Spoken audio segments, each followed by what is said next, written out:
الحمد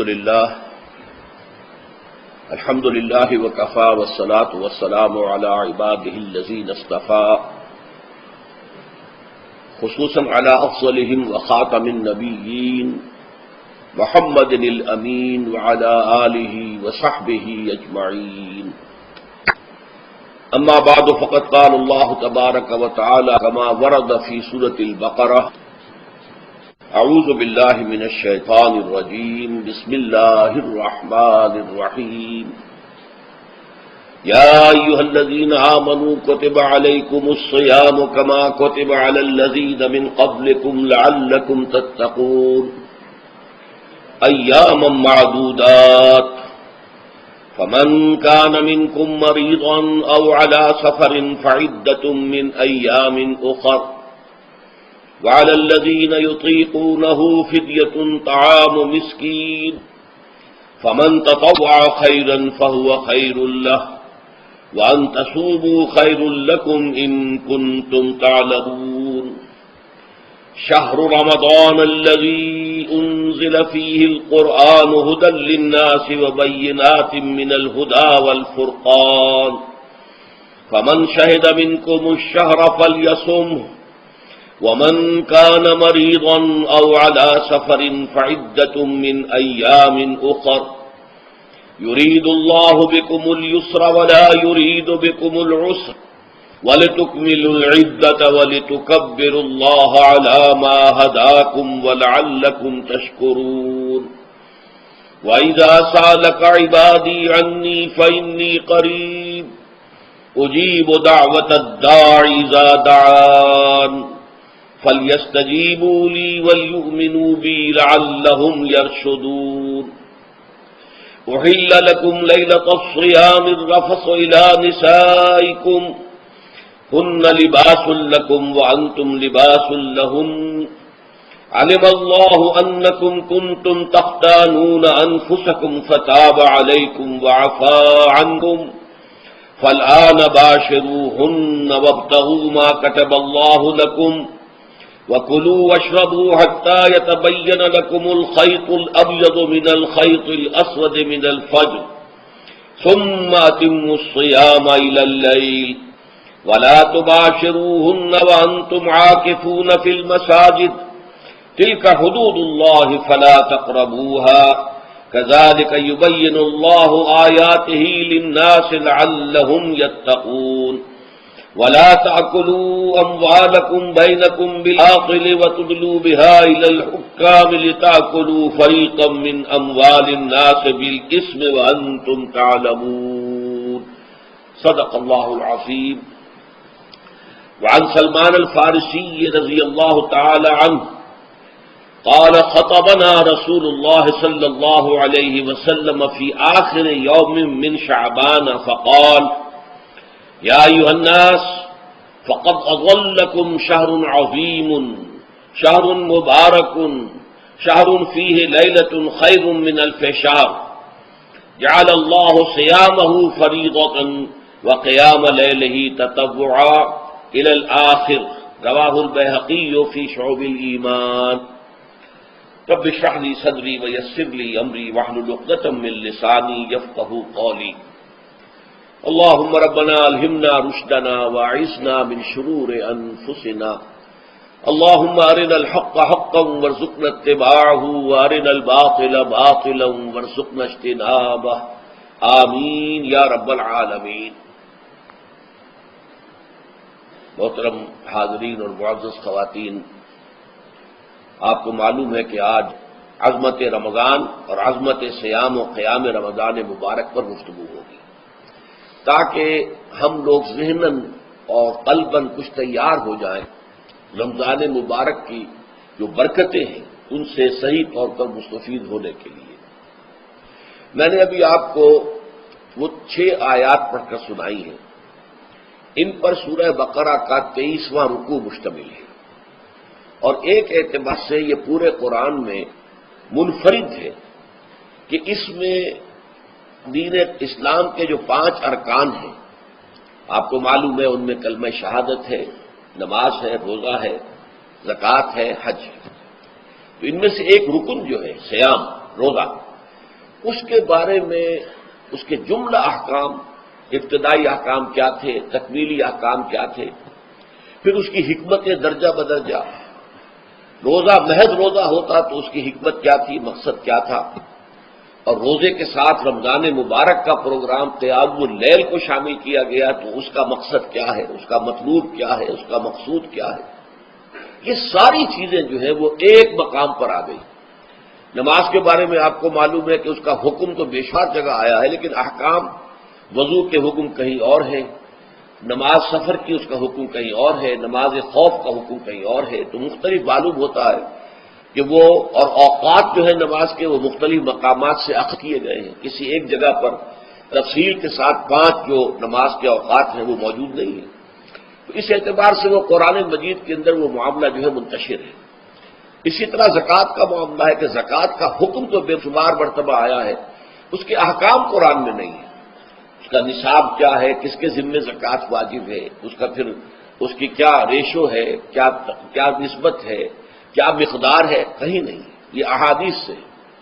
حج کا معاملہ ہے تو وہ بھی کم سے کم 2 مقامات پر، بلکہ اس سے زائد مقامات پر آپ کو اس کا ذکر ملے گا۔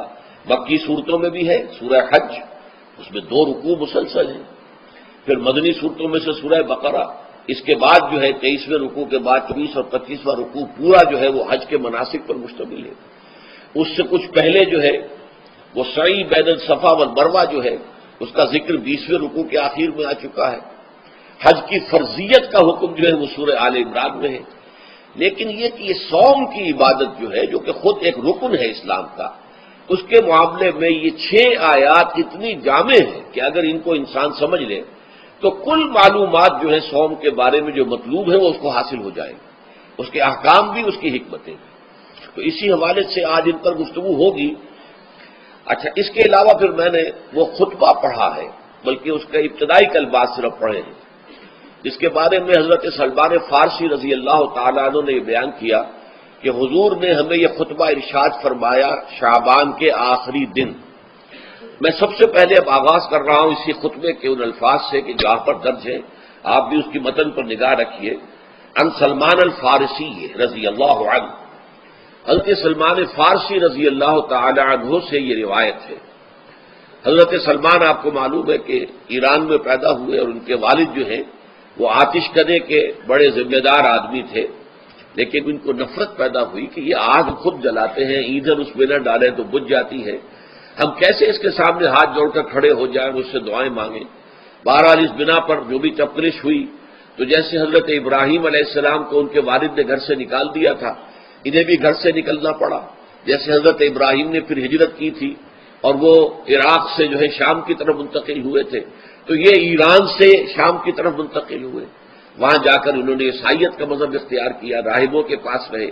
آخری راہب جس کے پاس تھے، زیر تربیت اور تعلیم تھے، تو جب اس کے انتقال کا وقت آیا تو انہوں نے کہا کہ مجھے تو ابھی تشفی نہیں ہوئی پورے طور سے، آپ نے بہت کچھ سکھایا ہے، بہت کچھ سمجھایا ہے، اور میں نے آپ سے بہت کچھ فیض حاصل کیا ہے، لیکن ابھی تو مجھے تشفی نہیں ہوئی، اب آپ کا انتقال ہو رہا ہے، میں آپ کے بعد کس کے پاس جاؤں؟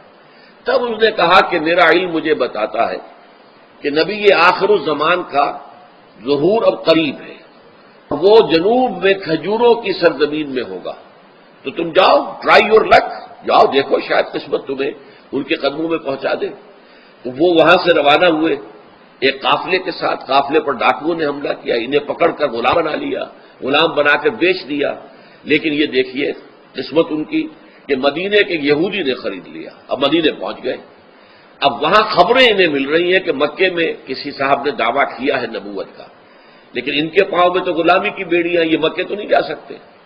تو میں کہا کرتا ہوں کہ یہ اس شخص کی قسمت ہے کہ جیسے ہم کہتے ہیں کہ پیاسا کنویں کے پاس جایا کرتا ہے، کنواں تو پیاسے کے پاس نہیں آتا، لیکن یہاں کیا ہوا، کنواں چل کر پیاسے کے پاس پہنچا ہے۔ محمد الرسول اللہ صلی اللہ علیہ وسلم ہجرت فرما کر مدینے تشریف لے آئے۔ تب انہوں نے اپنے آقا سے ایک روز کچھ تھوڑی سی کھجوریں مانگی، لی اور اجازت طلب کی اور جا کر حضور کی خدمت میں پیش کی، کیونکہ اس نے یہ بتایا تھا راہب نے کہ وہ ہدیہ تو قبول کر لیں گے، صدقات قبول نہیں کریں گے، صدقہ قبول نہیں کریں گے۔ تو اسی امتحان کے لیے جا کر حضور کی خدمت میں وہ کھجوریں پیش کی۔ حضور نے پوچھا کیا ہے؟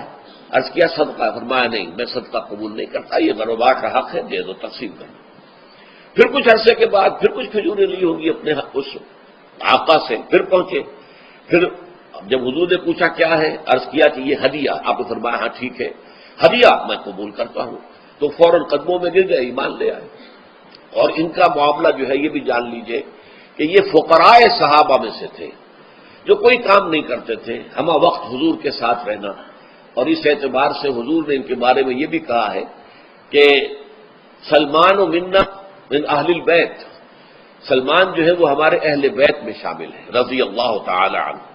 ان کی روایت ہے قال خطبنا رسول اللہ صلی اللہ علیہ وسلم، تو وہ فرماتے ہیں کہ ہمیں خطبہ ارشاد فرمایا نبی اکرم صلی اللہ علیہ وسلم نے شعبان کے آخری دن، فقال، اور فرمایا یا ایھا الناس، اے لوگو، قد اظلکم شہر عظیم، تم پر ایک عظمتوں والا مہینہ سایہ فگن ہو گیا ہے۔ ظل کہتے ہیں سائے کو، اظلکم تم پر سایہ فگن ہو گیا ہے، ایک بہت عظمتوں والا مہینہ۔ اب دیکھیں یہ وہی ہے بات جو انگریزی کے محاورے میں ہے کہ coming events cast their shadows before, آنے والے واقعات کا ایک سایہ سا پہلے سے پڑ جاتا ہے۔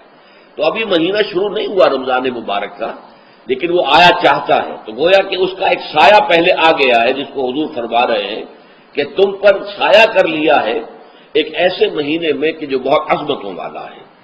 شہر مبارک، وہ مہینہ بہت برکتوں والا ہے۔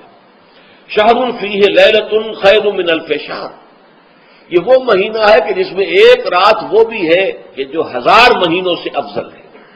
اور یہ ظاہر بات ہے قرآن مجید کی صورت ہے مکمل، انا انزلناہ فی لیلۃ القدر وما ادراک ما لیلۃ القدر لیلۃ القدر خیر من الف شہر، اس کی طرف اشارہ ہے۔ اب اس کے بعد جو جملہ ہے جعل اللہ صیامہ فریضۃ، اللہ نے اس مہینے کا روزہ رکھنا فرض قرار دے دیا ہے۔ وہ قیام لیلہ، ایک تو قیام اللیل کے لفظ پر غور کیجیے، اور اس کی راتوں کے دوران کھڑے رہنے کو تطوعاً، آزاد مرضی پر چھوڑ دیا ہے۔ تو گویا کہ اس رمضان مبارک کے 2 پروگرام ہیں، ایک پروگرام دن سے متعلق ہے وہ ہے روزہ، اور ایک قیام رات سے متعلق ہے اور وہ ہے قیام اللیل۔ دن کا پروگرام فرض ہے، رات کا پروگرام فرض نہیں ہے، لیکن ایک طرح کی تشویق اور ترغیب، اس کے لیے جو ہے تحریص، یہ موجود ہے۔ ورنہ تو یہ ہے کہ ہر رات جو ہے اس میں تہجد آپ پڑھیں، رات کو کھڑے رہے، وہ اللہ تعالیٰ کو بہت پسندیدہ ہے۔ تہجد حضور کے لیے تو فرض کے درجے میں رہی ہے، لیکن عام مسلمانوں پر فرض نہیں ہے۔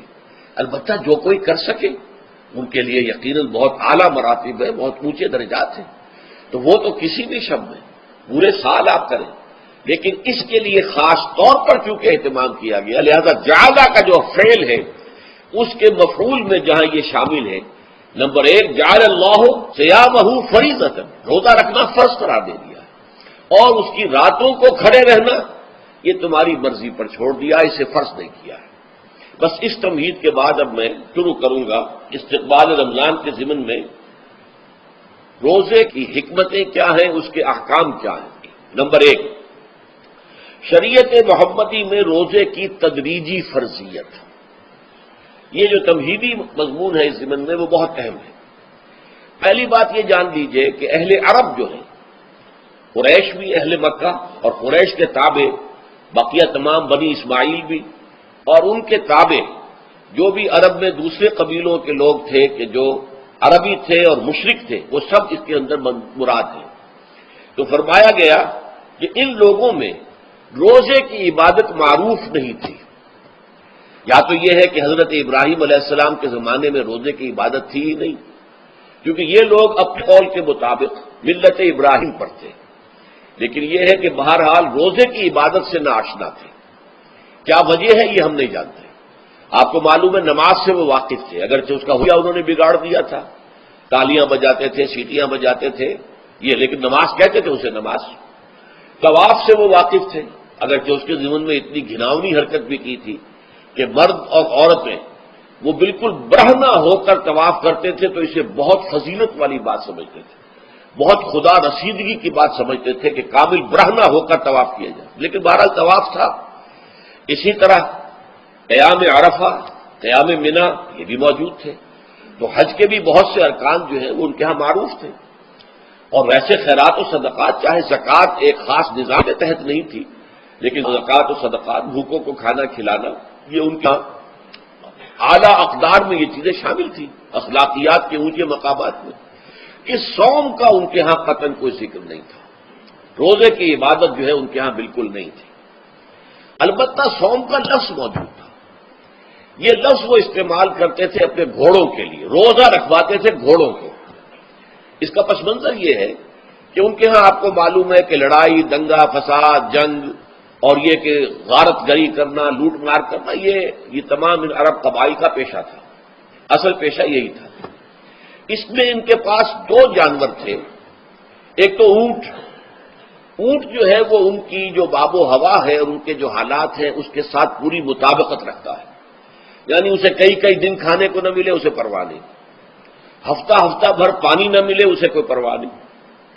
اس اعتبار سے دھوپ کی کتنی ہی جو ہے تپش وہ اونٹ کو کچھ نہیں کہتی، لیکن یہ کہ وہ سست رفتار جانور ہے۔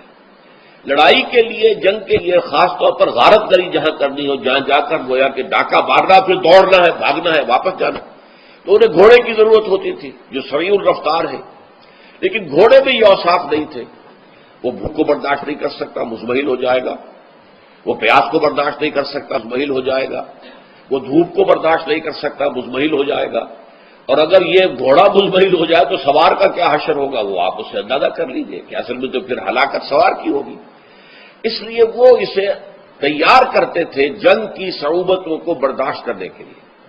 اس کا دانا پانی بند کر دیا، اور اس کا منہ جو ہے وہ عرب بدو جو ہوتا تھا خود تو اپنا چہرہ اور سر لپیٹ لیتا تھا کپڑے کے اندر، جب وہ چلتی تھی ان کے باد سموم تیز آگ جیسی ہوا جو ہے جس کے اندر ریت کے ذرات بھی ایسے ہوتے تھے گویا کہ کسی بھاڑ کی جو ہے اس کے اندر کی ریت جو ہے وہ چلی آ رہی ہے، تو گھوڑے کا رخ ادھر کر کے کھڑے کر دیتے تھے اس کو، خود اپنے منہ پر ڈاٹا واٹا باندھا ہوا اپنی حفاظت کے لیے، تاکہ اس کے اندر دھوپ کی سختی برداشت کرنے کی عادت پیدا ہو جائے، پیاس کی برداشت کرنے کی عادت پیدا ہو جائے، بھوک کو برداشت کرنے کی۔ اس کو کہتے تھے صوم۔ صوم کے لفظی معنی رک جانا۔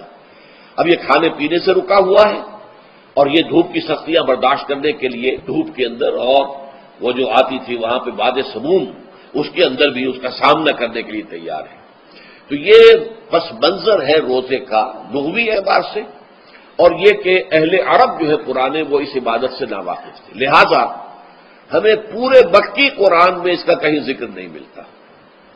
البتہ مدینے میں جب حضور تشریف لائے اور صحابہ کرام ہجرت کے بعد، تو یہاں آپ نے دیکھا کہ یہودی جو ہے وہ روزہ رکھتے ہیں یوم عاشورہ کا، 10 محرم۔ تو حضور نے دریافت کیا کہ یہ تم 10 محرم کو روزہ کیوں رکھتے ہو؟ تو انہوں نے کہا کہ یہ دن ہماری نجات کا دن ہے۔ 10 محرم کو اللہ تعالیٰ نے فرعون کو کیا تھا اور ہمیں نجات دی تھی اس کے ظلم و ستم سے، تو شکرانے کے طور پر ہم روزہ رکھتے ہیں۔ تو حضور نے فرمایا کہ موسیٰ کے تو پھر ہم تم سے زیادہ حقدار ہیں، ہم موسیٰ کو مانتے ہیں علیہ الصلاۃ والسلام، ان کی عزت کرتے ہیں، قدر کرتے ہیں، تو ہم بھی روزہ رکھیں گے۔ تو آپ نے صحابہ کو حکم دیا کہ عاشورہ کا روزہ رکھا کرو۔ پھر کچھ عرصے کے بعد اللہ تعالیٰ کی طرف سے حکم آ گیا، اور یہ حکم جو ہے اس رکوع کی پہلی آیت کے اندر ہے، یا ایھا الذین آمنوا کتب علیکم الصیام کما کتب علی الذین من قبلکم لعلکم تتقون۔ لیکن جیسا کہ میں بعد میں بتاؤں گا، یہ حکم صوم رمضان کا نہیں ہے، بلکہ یہ کہ اللہ کے حکم سے پہلے 3 دن کے روزے فرض کیے گئے، ہر مہینے کی 13ویں، 14ویں اور 15ویں تاریخ کو روزہ رکھو۔ اس میں بڑی حکمت تھی، کیونکہ یہ عرب عادی نہیں تھے روزے کے، تو انہیں تدریجاً کھو کر کرنا تھا۔ ظاہر بات ہے کہ 30 دن جو ہے وہ تو ایک بڑی مدت ہے، اور ظاہر بات ہے کہ مئی کا مہینہ بھی آ جائے گا، اس میں جون بھی آئے گا، جولائی بھی آئے گا، قیامت خیز مہینے آ جائیں گے، تو بڑی ہمت جواب دے جائے گی۔ تو پہلے روزہ ہر مہینے 3 روزے رکھنے کی ان کو مشق کرائی جائے تاکہ یہ عادی ہو۔ یہ 3 روزے اب مئی میں بھی آ گئے، جون میں بھی آ گئے، تب بھی ٹھیک ہے، اس کو انسان 3 دن کی تو مشقت برداشت کر سکتا ہے۔ تو پہلے یہ کیا گیا، لیکن اس کے ضمن میں یہ حکم دے دیا گیا، اس کو کہتے ہیں وجوب علی التخییر، یہ اختیار دے دیا گیا کہ یہ 3 روزے تم پر واجب کیے جا رہے ہیں، لیکن یہ کہ اگر تم یہ روزے نہ رکھو تو تم فدیہ دے سکتے ہو، ایک مسکین کو کھانا کھلانا صبح و شام۔ یہ ہے وجوب التخیر۔ دوسری رعایت یہ دی گئی کہ اگر کوئی شخص ان 3 تاریخوں میں بیمار ہو یا سفر پر ہو تو وہ تعداد دوسرے دنوں میں پوری کر لے۔ یہ ہے گویا کہ سب سے پہلا حکم جو دیا گیا ہے، ایام معدودات، یہ دن ہے چند گنتی کے۔ مجھے حیرت ہوتی ہے کہ جدید جو مفسرین ہیں جنہوں نے اردو میں ترجمے کیے، تفسیریں کی ہیں، ان سب کی نگاہوں سے یہ بات اوجھل رہی کہ یہ در حقیقت رمضان کے روزے کا ذکر نہیں ہے، بلکہ اس ابتدائی حکم سے متعلق ہے کہ جو ہر مہینے میں 3 دن کے روزے رکھنے کا حضور نے دیا تھا۔ لیکن یہ کہ میرا اپنا ذاتی واقعہ یہ ہے زندگی کا، اور یہ اہم واقعات میں سے ہے، میں جب میڈیکل کالج میں پڑھتا تھا، سمجھیے 19-20 سال کی میری عمر، اس وقت بھی مجھے یہ احساس ہوا تھا کہ یہ جو 2 آیات آئی ہیں یہاں ایک دوسرے کے تقابل میں، یہ بیک وقت نازل نہیں ہو سکتی، ان میں وقفہ ہوگا، اور یقیناً پہلا حکم کسی اور پس منظر میں ہے، دوسرا حکم جو بعد میں ہم دیکھیں گے وہ کسی اور پس منظر میں ہے۔ تو میری رائے یہ تھی، اور میں اس پر قائم بھی تھا، بیان بھی کرتا تھا، لیکن ڈرتا تھا، اس لیے کہ اس وقت تک جتنی تفسیریں میں نے دیکھی تھی، ترجمے دیکھے تھے، ان میں سے کسی نے یہ بات کہی نہیں تھی۔ تو ایک آدمی اپنی رائے کے اوپر اتنی بڑی بات کہہ دے تو میں ڈرتا رہتا تھا، لیکن کہتا تھا کہ میری رائے یہی ہے۔ پھر اتفاق سے جماعت اسلامی ہند کا ترجمان ہوتا تھا ماہنامہ زندگی، عروج احمد قادری صاحب اس کے مدیر تھے۔ وہ جو ایک پرچہ آیا اس میں انہوں نے تنقید کی تھی مولانا سید انور شاہ کشمیری رحمۃ اللہ علیہ سے، ان کے اوپر یہ تنقید کی تھی کہ انہوں نے یہ عجیب بات کہہ دی ہے کہ یہ جو حکم ہے یہ رمضان کا نہیں ہے، بلکہ رمضان سے پہلے جو حضور نے حکم دیا تھا 3 دن کے روزے رکھنے اس سے متعلق ہے۔ اب مجھے اس کے اوپر پورا اطمینان ہو گیا کہ اگر سید محمد انور شاہ کاشمیری رحمۃ اللہ علیہ کی رائے یہ ہے تو متفق گردید رائے بو علی بارائے من، مجھے اب اس سے زیادہ اور کسی سند کی ضرورت نہیں۔ بعد میں نے جب تفسیر کبیر امام راضی رحمۃ اللہ علیہ کی اس کا بھی مطالعہ شروع کیا تو میں حیران ہوا کہ سلف میں تو یہ رائے کثرت سے موجود تھی۔ کیا سبب ہوا ہے کہ آج کے دور کے جو مترجمین اور مصنفین ہیں ان کی نگاہوں سے بالکل یہ بات اوجھل ہو گئی؟ اس معاملے کو میں حل آج تک نہیں کر سکا، لیکن اب میں پورے تیقن سے آپ سے کہہ رہا ہوں کہ یہ جو پہلی 2 آیتیں ہیں ان کا تعلق صوم رمضان سے نہیں ہے، بلکہ ان کا تعلق ہے وہ 3 دن کی۔ اس کی سب سے بڑی دلیل اس کے اندر موجود ہے ایام معدودات، گنتی کے چند دن۔ اب 30 یا 29 دن جو ہے وہ گنتی کے چند دن نہیں ہو سکتے، تو اچھی بڑی تعداد ہے۔ پھر یہ ہے کہ یہ معدودات جو ہے اس کو کہا جاتا ہے جمع قلت، یہ زیادہ سے زیادہ 9 پر اس کا اطلاق ہوتا ہے، اس وزن پر جو جمع آتی ہے۔ اور اس میں جو ہے خود قرآن مجید میں حج کے سلسلے میں منا کے قیام کے ضمن میں الفاظ آئے ہیں، ایام معدودات فمن تعجل فی یومین فلا اثم علیہ ومن تاخر فلا اثم علیہ۔ منا میں قیام ہے گنتی کے چند دن، تو جو 2 دن ہی میں جلدی کر کے وہاں سے واپس ہو جائے اس پہ بھی کوئی اس گناہ نہیں ہے، اور جو مہر کر کے 3 دن پورے کرے اس پر بھی کوئی گناہ نہیں ہے۔ تو وہاں پر بھی نظیر موجود ہے کہ 2 یا 3 دن پر اس کا اطلاق ہو رہا ہے۔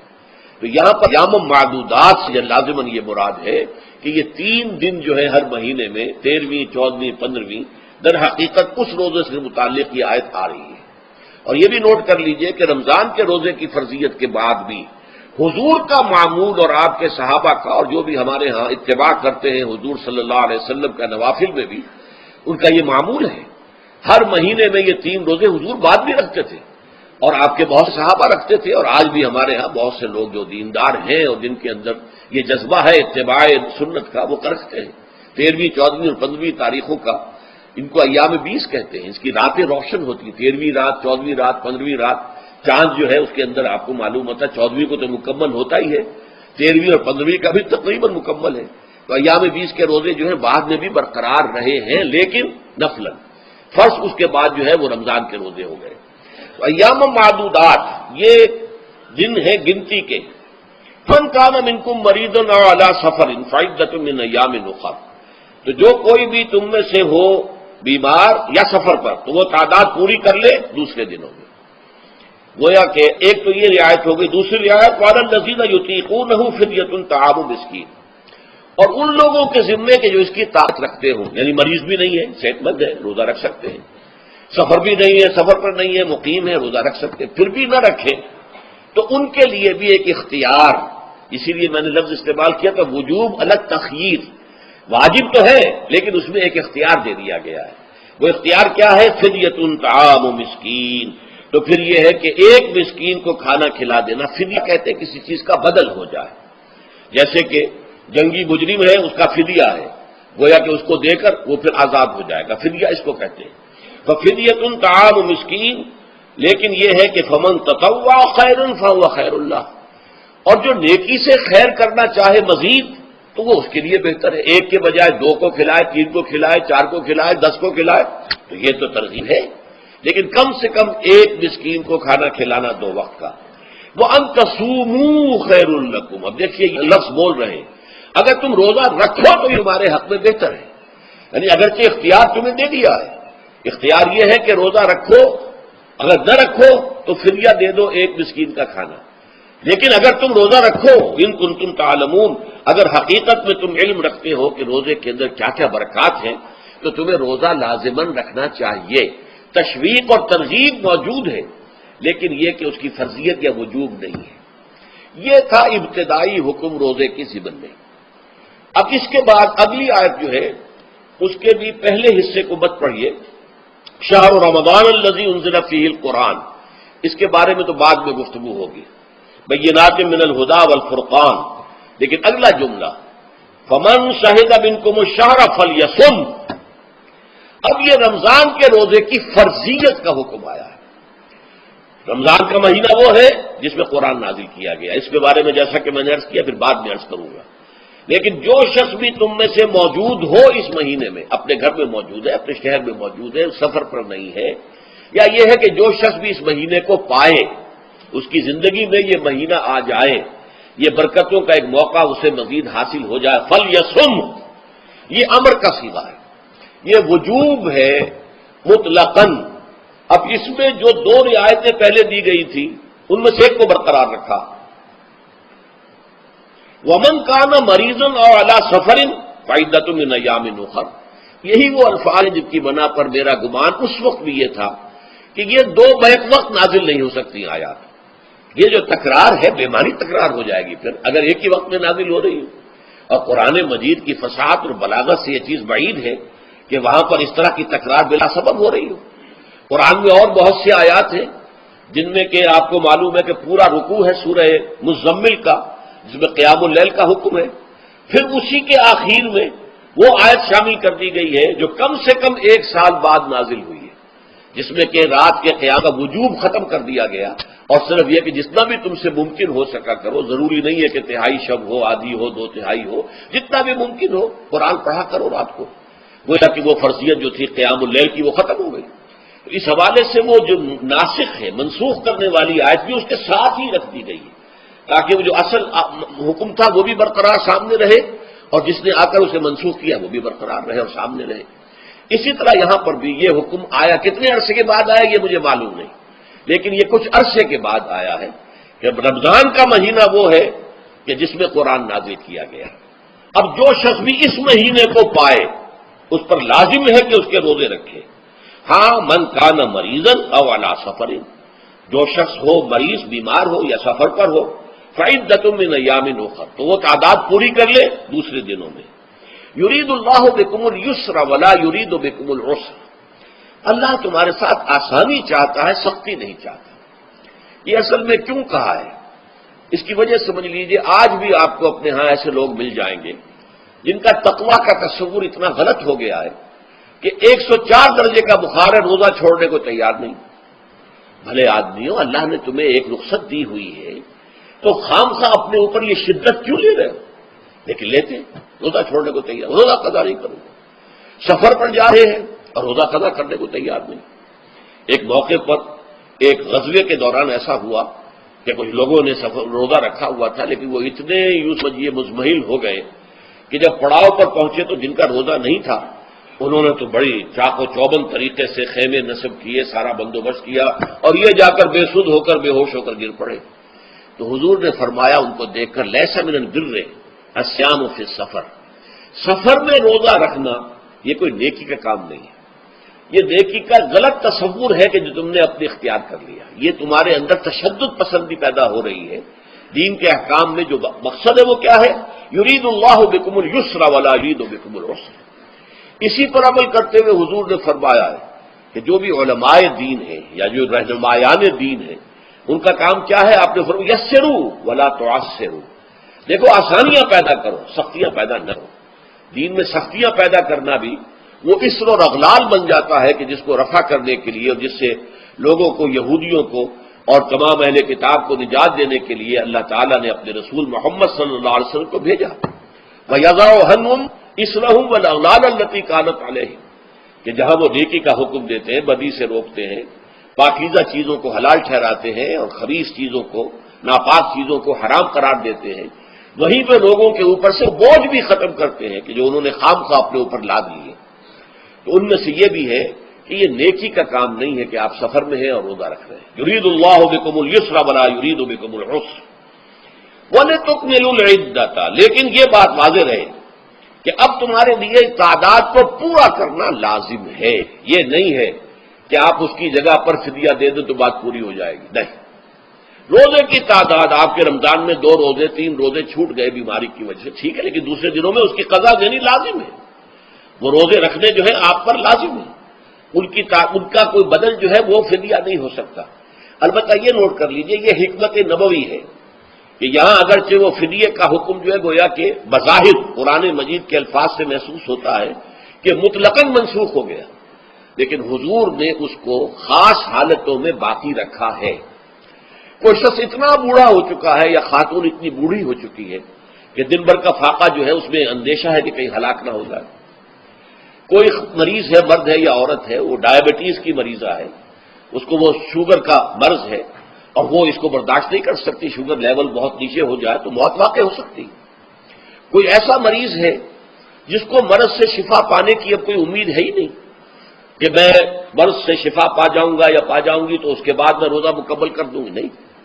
ایسے لوگوں کے لیے حضور نے اس رعایت کو برقرار رکھا ہے کہ ایسے لوگ اگر ایک مسکین کو کھانا کھلا دیں تو یہ فدیہ بن جائے گا، لیکن جو بھی شخص صحت مند ہو اور صحت کی توقع رکھتا ہو اور جو شخص بھی طاقت رکھتا ہو روزے کا قضا کر دینے کا، اس کے لیے لازم ہے کہ روزوں کی قضا کرے۔ وَلِتُكْمِلُوا الْعِدَّةَ وَلِتُكَبِّرُوا اللَّهَ عَلَىٰ مَا هَدَاكُمْ، اور تاکہ تم اللہ کی کبریائی کا اعلان کرو اس چیز پر کہ جو اس نے تمہیں ہدایت عطا فرمائی ہے۔ اب اس کا ایک تو ظاہر ہے کہ جب روزے ختم ہوتے ہیں عید الفطر میں، تکبیر اضافی تکبیرات کے ساتھ 2 رکعتیں ہیں جو ہم ادا کرتے ہیں۔ احناف کے نزدیک 6 اضافی تکبیرات ہیں اور اہل حدیث کے نزدیک 12 ہیں، لیکن تکبیرات ہیں اضافی۔ اور یہ کہ جاتے ہوئے اور آتے ہوئے عید کے لیے آپ جا رہے ہیں تو تکبیرات پڑھتے ہوئے جائیے، واپس آ رہے ہیں تکبیر پڑھتے ہوئے آئیے، اور یہ بھی کہ جاتے ہوئے راستہ کوئی اور، آتے ہوئے راستہ کوئی اور اختیار کیجئے تاکہ پورا شہر، پوری بستی جو ہے تکبیر کی آواز سے گونج جائے۔ یہ ظاہر ہے۔ باطن اس کا کیا ہوگا؟ اللہ کی کبریائی کا اعلان کرو، اللہ کی کبریائی کو نافذ کرنے کی کوشش کرو۔ جب اللہ نے تمہیں ہدایت دے دی ہے، تمہیں اپنے دین حق سے نواز دیا ہے، اب تمہارا فرض ہے کہ اس کو قائم کرو، اس کے لیے جد و جہد کرو، اس کے لیے تن من دھن لگاؤ، اس کے لیے جان و مال سے جہاد کرو۔ وَلِتُكَبِّرُوا اللَّهَ عَلَىٰ مَا هَدَاكُمْ وَلَعَلَّكُمْ تَشْكُرُونَ، اور تاکہ تم واقعتاً شکر کرو۔ اس پر بھی گفتگو بعد میں ہوگی۔ یہ حکمت صوم کے حوالے سے ہے یہ لفظ۔ اس کے بعد جو ہے ایک آیت چھوڑ کر پھر اگلی 5ویں آیت پڑھیے۔ یہ ہے تکمیلی احکام۔ ابتدائی احکام آ گئے، نمبر 2 میں صوم رمضان کا حکم آ گیا، نمبر 3 پر ہوا کیا تھا کہ جب روزوں کا حکم دیا گیا تو چونکہ مثال آپ نے رکھی تھی یہود کی کہ یہود جو ہے عاشورہ کا روزہ رکھتے ہیں تو ہم بھی کیوں نہ رکھیں، مسلمانوں تم بھی رکھو۔ اس سے گمان یہ کیا گیا کہ جو احکام یہود کی شریعت میں ہیں روزے کے، شاید وہی ہماری شریعت میں بھی ہے، اور ان کی شریعت میں یہ تھا کہ رات کو سو گئے تو روزہ شروع ہو گیا، اور وہ اب نہ کوئی سحری ہے نہ رات میں کے دوران کوئی میاں اور بیوی جو ہے وہ ہم بستری کر سکتے ہیں، بلکہ یہ کہ وہ روزہ صبح سے لے کر پھر جب رات کے بعد صبح آئے گی، صبح سے پھر دوپہر اور شام اور غروب آفتاب پر جا کر روزہ ختم ہوگا۔ گویا کہ کم و بیش 20 گھنٹے کا روزہ یا 21 گھنٹے کا روزہ، کیونکہ اگر غروب آفتاب کے 3 گھنٹے کے بعد آدمی سو گیا تو وہاں سے جو روزہ شروع ہوا ہے تو غروب آفتاب پر اگلے روز جو ہے وہ ختم ہوگا تو ہو جائے گا 20-21 گھنٹے کا روزہ۔ یہ روزے کا حکم لوگوں نے سمجھا، اس کی صراحت کوئی نہیں تھی، لیکن لوگ جو ہے کیونکہ صراحت منفی بھی نہیں تھی مثبت بھی نہیں تھی، لہذا وہ رات کے وقت میں جب دن ہوتے تھے روزوں کے، ان کی راتوں میں وہ اپنی جو بھی ایک طبی ضرورت ہے جو ہم بستری ہے میاں اور بیوی کی، شوہر اور بیوی کی، کر گزرتے تھے جذبات کے اندر جو بھی اس وقت ان کی احتیاج ہوئی، دل میں کھٹک رہتی تھی کہ پتہ نہیں ہم نے یہ صحیح کام کیا نہیں کیا، غلط کیا، تو اس سے یہ کہ ظاہر بات ہے کہ پھر قرآن مجید اسے قرار دے رہا ہے اپنے آپ سے خیانت کرنا۔ جب انسان اپنے ضمیر کے خلاف کوئی بات کر رہا ہو تو چاہے وہ بات صحیح ہے لیکن وہ اسے گناہ سمجھ کے کر رہا ہے تو اس نے تو گناہ کیا، وہ اپنے آپ سے تو خیانت کر رہا ہے۔ ایک شخص ہے وہ بکری کا گوشت کھا رہا ہے لیکن سمجھتا یہ کہ یہ سور کا گوشت ہے، تو اس نے تو سور ہی کا کھایا نا، اس نے بکری کا تو نہیں کھایا، لیکن اس نے سمجھا یہ کہ یہ سور کا گوشت اور کھا رہا ہے۔ تو اس حوالے سے ایک دغدغہ سا دل میں رہتا تھا، پریشانی۔ تو اب جو یہ 5ویں آیت ہے، طویل ترین آیت ہے اس سلسلے کی، اس میں روزے کے تکمیلی احکام آ گئے جو ابدی ہیں، آج تک قائم ہیں اور قیامت تک قائم رہیں گے۔ فرمایا احل لکم لیلۃ الصیام الرفث الی نسائکم، اے مسلمانوں روزے کی راتوں میں تمہارے لیے حلال کر دیا گیا ہے اپنی بیویوں سے اپنی خواہش کا پورا کرنا۔ رفث الی نسائکم ہن لباس لکم وانتم لباس لہن، وہ تمہارے لیے بمنزلہ لباس ہیں، جیسے لباس کے اور انسان کے بدن کے درمیان کوئی حجاب نہیں ہوتا، ایسے ہی شوہر اور بیوی کے درمیان بھی کوئی حجاب نہیں رہتا۔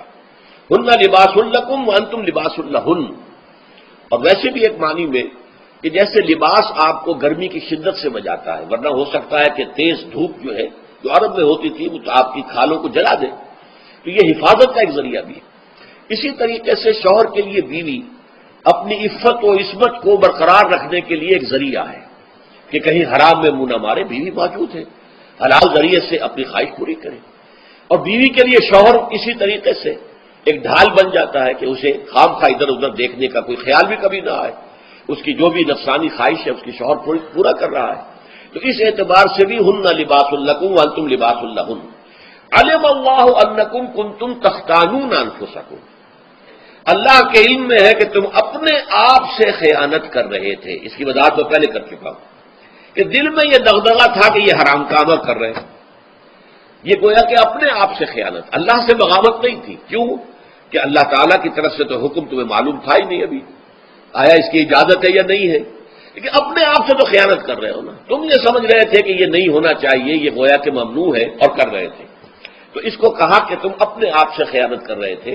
علم اللہ انکم کنتم تختانون انفسکم فتاب علیکم، تو اللہ نے تم پر اپنی رحمت اور مغفرت کے ساتھ توجہ فرمائی، یعنی جو کچھ اب تک ہو چکا ہے اسے اللہ نے معاف کر دیا، اسے صاف کر دیا، کلین سلیٹ اب تمہارا جو اعمال نامہ ہے اس میں اس طرح کا اگر کوئی عمل درج ہو گیا ہے تو وہ اللہ نے صاف کر دیا ہے۔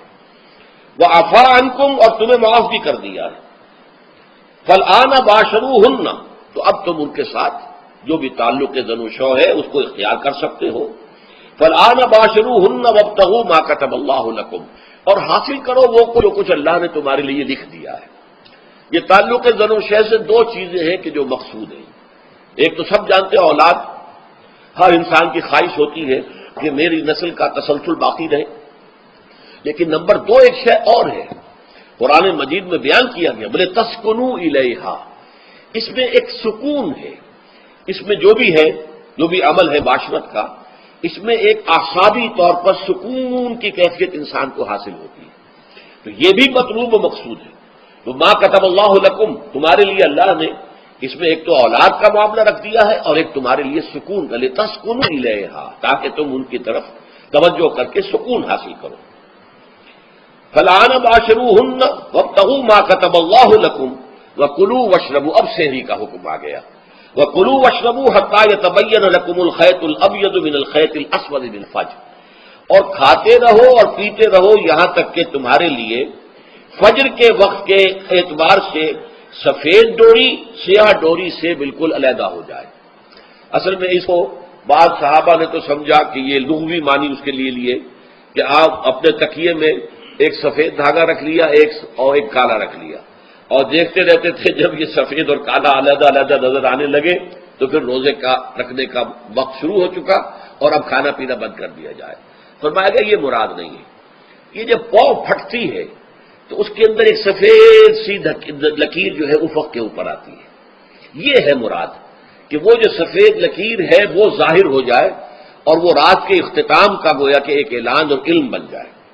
تو وَكُلُوا وَاشْرَبُوا، اب اس کی جو ہے بڑی تاکید کی گئی ہے، تَسَحَّرُوا فَإِنَّ فِي السَّحُورِ بَرَكَةٌ، سحری ضرور کیا کرو، اور یہ در حقیقت برکت کا ذریعہ ہے۔ یہ بھی آپ نے فرمایا ہمارے اور یہود کے روزے کے مابین جو فرق ہے وہ سحری ہے۔ یہ سحری کیونکہ روزہ جو ہے وہ فجر سے لے کر اور غروب آفتاب تک ہے، طلوع آفتاب سے نہیں، فجر سے، جبکہ وہ سفیدہ سحر جس کو ہم کہتے ہیں نمودار ہو جائے، طلوع آفتاب کا بھی 1.5 گھنٹے بعد ہوگا کہیں جا کے، لیکن اس وقت جو ہے روزہ شروع، غروب آفتاب پر ختم۔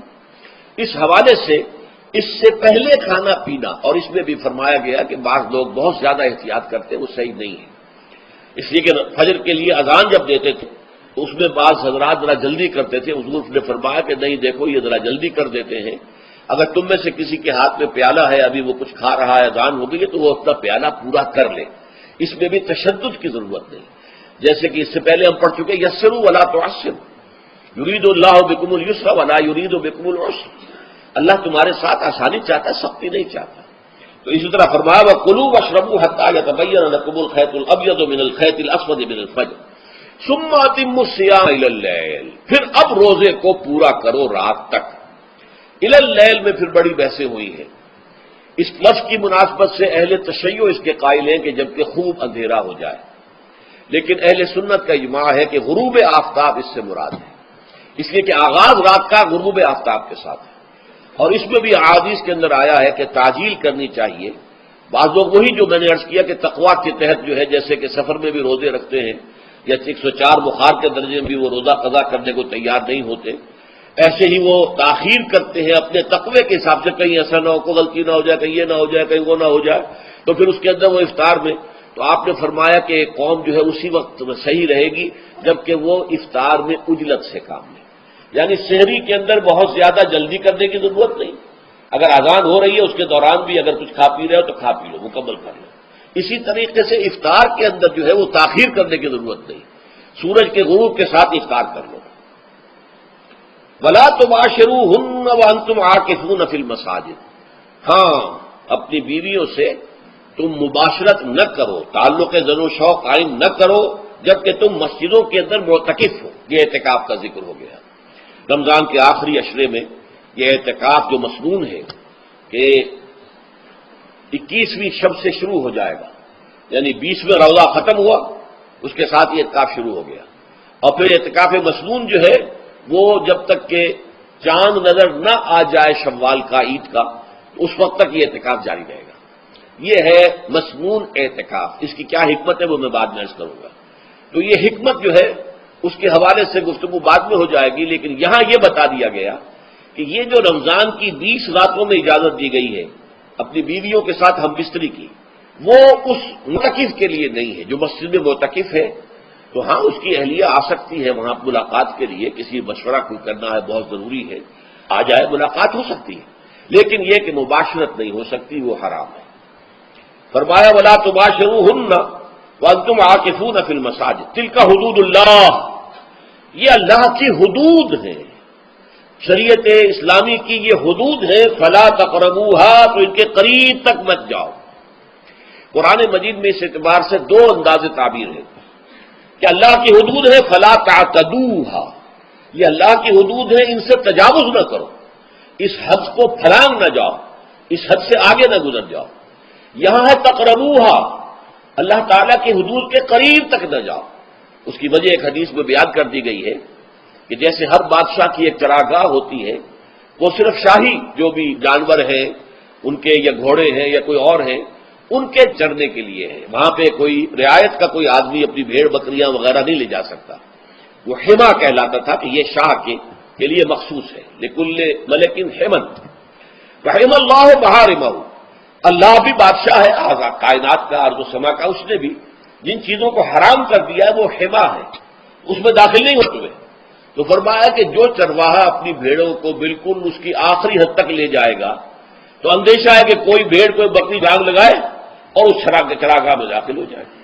اس لیے کیپ ایٹ اے ڈسٹینس، ایک فاصلے پر رہو. احتیاط کا تقاضا یہ ہے کہ اس آخری حد کے قریب نہ جاؤ. فلا تقربوہا، اس کے قریب نہ جاؤ. ان حدود کی تو سختی کے ساتھ پابندی کرنی ہے. ان کے لیے یہ ہے کہ ان کو نہ صرف یہ کہ ان سے تجاوز نہیں کرنا بلکہ ان سے ذرا کچھ فاصلے ہی پر اپنے آپ کو رکھنا ہے. کذالک یبین اللہ آیاتہ للناس، اسی طریقے سے اللہ تعالی واضح کرتا ہے اپنی آیات کو لوگوں کے لیے. وَلَعَلَّهُمْ يَتَّقُونَ، اور تاکہ وہ پھر تقویٰ کریں، بچیں. جب احکام معلوم ہو گئے اب بچنا آسان ہے. جب احکام معلوم نہیں تو اندیشہ ہے کہ کہیں کسی حرام کے اندر جو ہے وہ ملوث ہو جائے. جیسے کہ ایک حدیث میں آتا ہے کہ الحلال بین والحرام بین وبینہما مشتبہات، حلال کیا ہے یہ بھی واضح ہے، حرام کیا ہے یہ بھی واضح. البتہ ان دونوں کے مابین کچھ چیزیں ہوتی ہیں متشابہات، پتہ نہیں حلال ہے کہ حرام ہے. تو تم بچو، ان چیزوں سے بھی بچو، اس لیے کہ اس کے اندر حرام ہونے کا اندیشہ ہے نا، لہذا ان سے بھی بچو. جو صریحاً حلال ہے اسی پر اکتفا کرو. جن کے بارے میں تعین نہیں ہو پا رہا ہے کہ وہ حلال ہے، البتہ یہ بھی ثابت نہیں ہو رہا ہے کہ وہ حرام ہے، تو ان سے یہ تقویٰ کا تقاضا ہے. اگرچہ قانونی اعتبار سے یہ کہا جائے گا کہ وہ مباح ہے. جس شے کی حرمت کا ثبوت ہمیں کتاب اللہ اور سنت رسول سے نہ ملے وہ مباح ہے. لیکن یہ ہے کہ تقویٰ کا تقاضا یہ ہے. قانون کا تقاضا یہ کہ مباح کو آپ اختیار کریں گے تو آپ پر گرفت نہیں ہوگی، اس لیے کہ اس کی حرمت ثابت نہیں ہے. لیکن تقویٰ کا تقاضا یہ ہے کہ آپ صرف اس شے پر اکتفا کریں کہ جس کے حلال ہونے کے لیے ثبوت اور دلیل موجود ہے. تو یہ ہے کہ تلک حدود اللہ فلا تقربوہا کذالک یبین اللہ لکم آیاتہ للناس لعلہم یتقون. یہ احکام ہے تکمیلی روزے کے، جس کے ضمن میں میں نے کچھ احادیث نبویہ کے حوالے سے بھی ان کی مزید وضاحت کر دی. اب آئیے تیسری بات، روزے کا اصل حاصل کیا ہے. اب پہلی آیت پر ہمیں توجہ دینی ہوگی. یا ایھا الذین آمنوا کتب علیکم الصیام، اہل ایمان تم پر روزہ فرض کیا گیا، لکھ دیا گیا، طے کر دیا گیا. اگرچہ جیسا کہ میں نے عرض کیا یہ ابتدائی حکم ہے اور اس میں وجوب علی تخییر وہ بعد میں آ چکا دوسری آیت میں. کما کتب علی الذین من قبلکم، جیسے کہ یہ فرض کیا گیا تھا ان پر جو تم سے پہلے تھے، یعنی یہود اور نصارہ، ان پر بھی یہ روزہ جو ہے یہ فرض تھا. البتہ احکام مختلف ہو گئے. جیسے جمعے کا دن اور جمعے کو چھوڑ کر یہودیوں نے سبت کا دن اختیار کیا، عیسائیوں نے جو ہے وہ سنڈے کو اختیار کر لیا، لیکن احکام میں فرق ہے. وہاں پورے سبت کے دن، ہفتے کے دن کاروبار دنیاوی مطلقاً حرام، لیکن ہمارے ہاں شریعت کے اندر آسانی پیدا کی گئی کہ صرف جمعے کی اذان سے لے کر نماز ادا ہو جانے تک وہ حرام ہے. لیکن باقی یہ ہے کہ اس سے پہلے بھی اگر کرو اور بعد میں جب فَإِذَا قُضِيَتِ الصَّلَاةُ فَانتَشِرُوا فِي الْأَرْضِ وَابْتَغُوا مِن فَضْلِ اللَّهِ، جب نماز ادا ہو چکے تو جاؤ منتشر ہو سکتے ہو زمین میں اور اللہ تعالیٰ کے فضل کو تلاش کر سکتے ہو. تو اسی طریقے سے اگرچہ حکم روزہ جو ہے وہ تو سابقہ امتوں میں بھی تھا، لیکن یہ اس کے احکام جو ہے ان کے اندر تغیر و تبدل ہے. کتب علیکم الصیام کما کتب علی الذین من قبلکم لعلکم تتقون، تاکہ تمہارے اندر تقوی پیدا ہو جائے. اب یہ ہے حکمت صوم کی پہلی آیت. تقوی کسے کہتے ہیں؟ بچنا. کس چیز سے بچنا؟ اللہ نے جو چیزیں حرام کی ان سے بچنا، اللہ کے احکام کو توڑنے سے بچنا. دیکھیے یہ لفظ جو ہے اس کا مادہ ہے وا، قاف اور یا، وقا. وقا یقی کے معنی ہے کسی کو بچانا. ہم دعا مانگتے وقنا عذاب النار، اے اللہ ہمیں آگ کے عذاب سے بچا لے. لیکن اتقا بنتا ہے باب افتعال، واو تے میں شامل ہو گئی تو اتقا، اور اسی سے تقوی ہے. تقوی کے معنی کیا ہے؟ بچنا، خود بچنا. وقا یقی دوسرے کو بچانا. بچنا اللہ کے احکام کو توڑنے سے، اللہ کی حرام کردہ چیزوں میں ملوث ہونے سے، اللہ کے غضب سے، غصے سے. اللہ کی ناراضگی سے اور آخرت میں اللہ کے عذاب سے. یہ بچنے کی روش ہے. پوری زندگی میں بھی اس کو جاری رکھو. تقویٰ زندگی میں کیا ہوگا؟ اللہ کے احکام کو توڑنے سے بچنا، اللہ کی حرام کردہ چیزوں میں ملوث ہو جانا، ان کا استعمال کرنا، کھانے پینے سے متعلق ہو یا وہ شہوت سے متعلق ہو یا کسی اور چیز سے متعلق ہو، اس سے بچنا. اور یہ بچنا جو ہے آخرت میں نتیجہ خیز ہوگا، جہنم سے بچاؤ ہو جائے گا، آگ کے عذاب سے نجات مل جائے گی. اچھا، روزے کا اس سے تعلق کیا ہے یہ سمجھ لیجیے. دیکھیے، ہمارے گناہوں کا سب سے بڑا سبب ہمارے نفسانی تقاضے ہیں. ہم ایک حیوان بھی ہیں اور حیوان سے بڑھ کر بھی کچھ ہے، وہ میں بعد میں عرض کروں گا. لیکن حیوان تو ہے. جیسے ہر حیوان کو کچھ خوراک کی ضرورت ہے، ہمیں بھی ضرورت ہے. ہر حیوان کو بقائے نسل کا معاملہ جنسی ہے، وہ ہمارا بھی ہے. ہر حیوان کو کوئی نہ کوئی سر چھپانے کی جگہ چاہیے، کوئی گھونسلہ ہو، کوئی کھو ہو، کوئی بل ہو، کچھ بھی ہو، کچھ چاہیے آخر. اسی طریقے سے ہمارے سارے تقاضے ہیں. حیوانات کو بھی آرام چاہیے، ہمیں بھی آرام چاہیے. یہ حیوانی تقاضے جو ہیں، جن کو ہم کہیں گے اینیمل انسٹنکٹس، ہمارے وجود کے اندر ہیں یہ، اور ان کا تقاضا ہمارے اندر سے ابھرتا ہے. اسی کو اڈ اینڈ لیبیڈو کہا ہے فرائڈ نے. جدید نفسیات کا بابا آدم جو ہے وہ فرائڈ ہے. اس نے اسے اڈ اور لب سے تعبیر کیا ہے. اس سے اوپر سیلف کو لایا ہے، اور اس کے بعد جو ہے وہ سپر ایگو ہے. تو یہ 3 درجے اس نے متعین کیے ہیں، اور میں اس کی دقت نظر، ایکیوٹی آف آبزرویشن کا بہت قائل ہوں. اگرچہ نظریات کا جو نتیجہ اس نے نکالا ہے وہ غلط ہے، لیکن ایکویٹی آف آبزرویشن کا قائل ہوں کہ اس نے انسانی شخصیت کے 3 لیولز کو آئیڈینٹیفائی کیا ہے. یہی 3 لیولز ہمارے ہاں ہیں، نفس، قلب، روح. یہ 3 لیولز ہیں. اس نے کہا اڈ اینڈ لیبیڈو یہ لوئسٹ ہے، پھر ایگو سیلف، پھر سپر ایگو. 3 لیول وہ بھی مانتا، اگرچہ ان کی تعبیر اس نے غلط کی ہے، لیکن جہاں تک اڈ اور لیبیڈو کی تعبیر ہے وہ صحیح ہے. وہ حیوانی تقاضے. اچھا، ان حیوانی تقاضوں کے بارے میں یہ بات بالکل واضح رہنی چاہیے کہ یہ اندھے بہرے ہیں.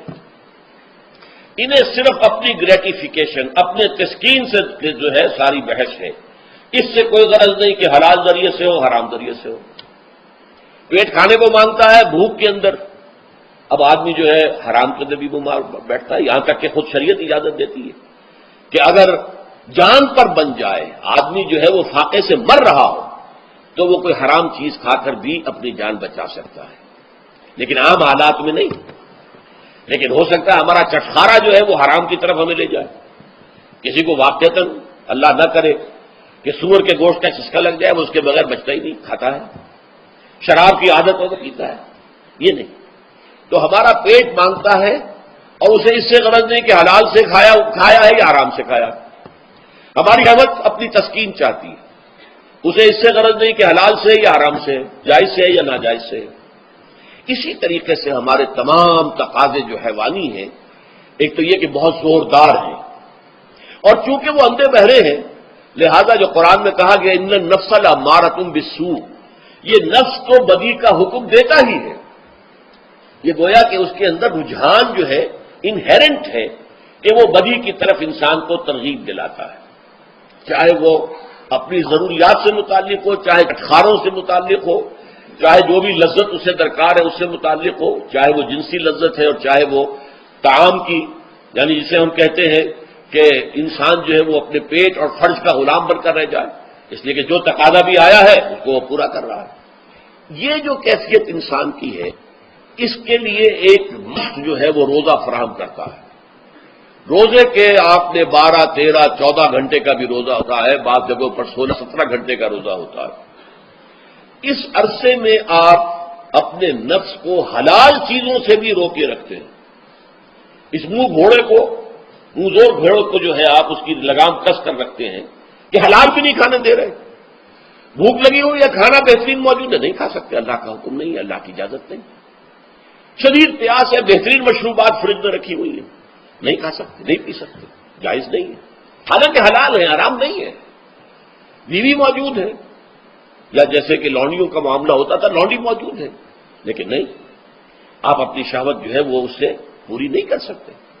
یہ پابندیاں نفس کے اوپر لگانا یہ ایک مشق ہے، یہ ایک ریاضت ہے۔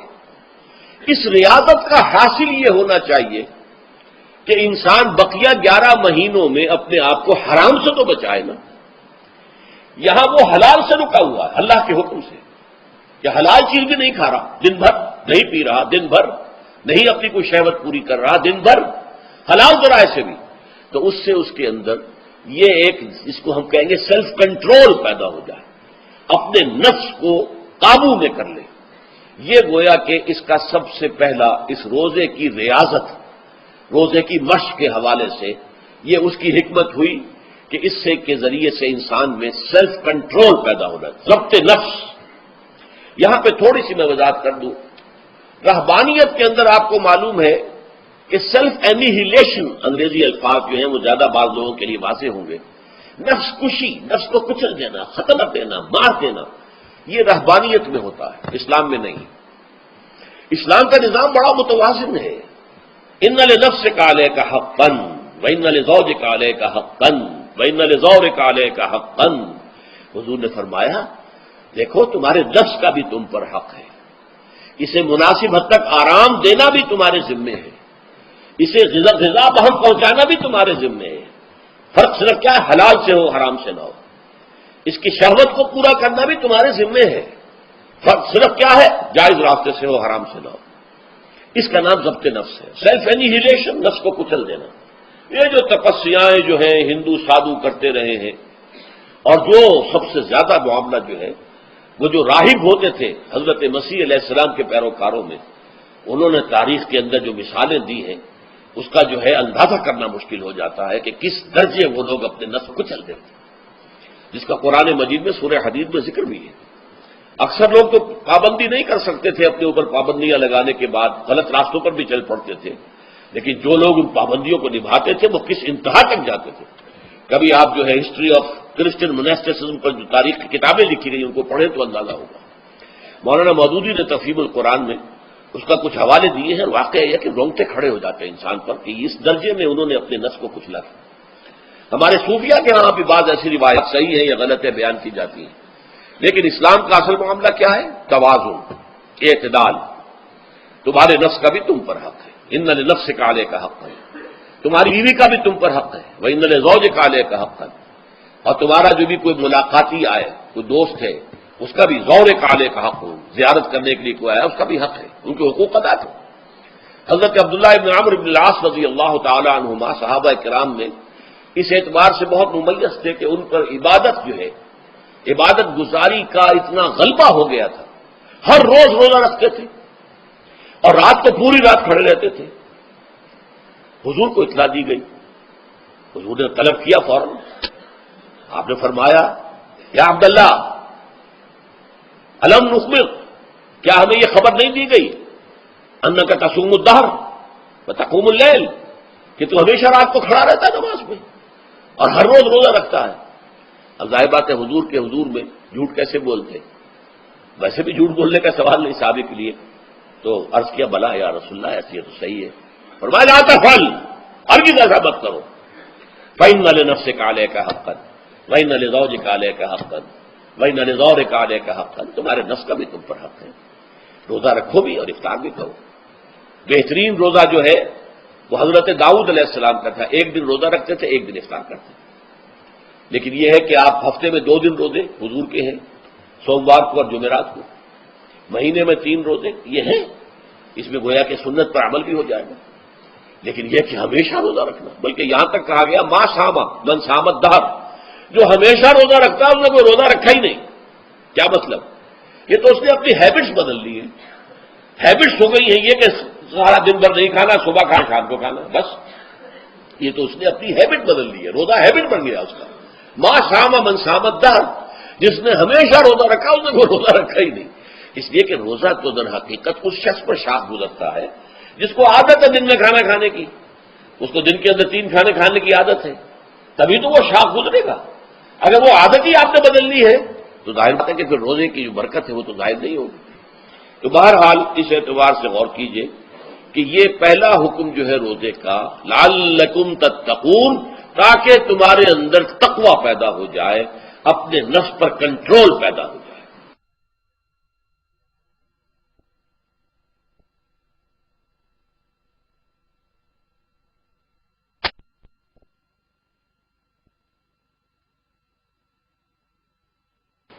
اس کو یوں سمجھیے کہ یہ ایک بڑا منہ زور گھوڑا ہے، ہمارا جو نفس ہے، ہمارا جو جسم ہے، حیوانی نظام، اس پر ہماری خودی یا ہماری انا یا ہماری ایگو یا ہمارا سیلف، یہ اس پر حکمران ہے، اس کا گھوڑے کا سوار ہے۔ اب اگر گھوڑا منہ زور ہے اور سوار کے قابو میں نہیں ہے تو کیا نتیجہ نکلے گا؟ اب وہ گھوڑے کے اختیار میں ہے، سوار صاحب کی جان جو ہے وہ جا کر پٹخ دے کہیں، کسی کھائی میں گرائے، کسی اور جگہ گرائے، وہ تو گویا کہ اس کے رحم و کرم پر ہے۔ ہاں اگر سوار تکڑا ہے اور سوار نے جو ہے گھوڑے کو قابو میں کیا ہوا ہے، اس کی رانوں میں بھی جان ہے، دبایا ہوا گھوڑے کو اپنی رانوں کے درمیان، تو ظاہر بات ہے کہ اب یہ گھوڑا جو ہے بہت بڑی ایسٹ ہے اس کے لیے۔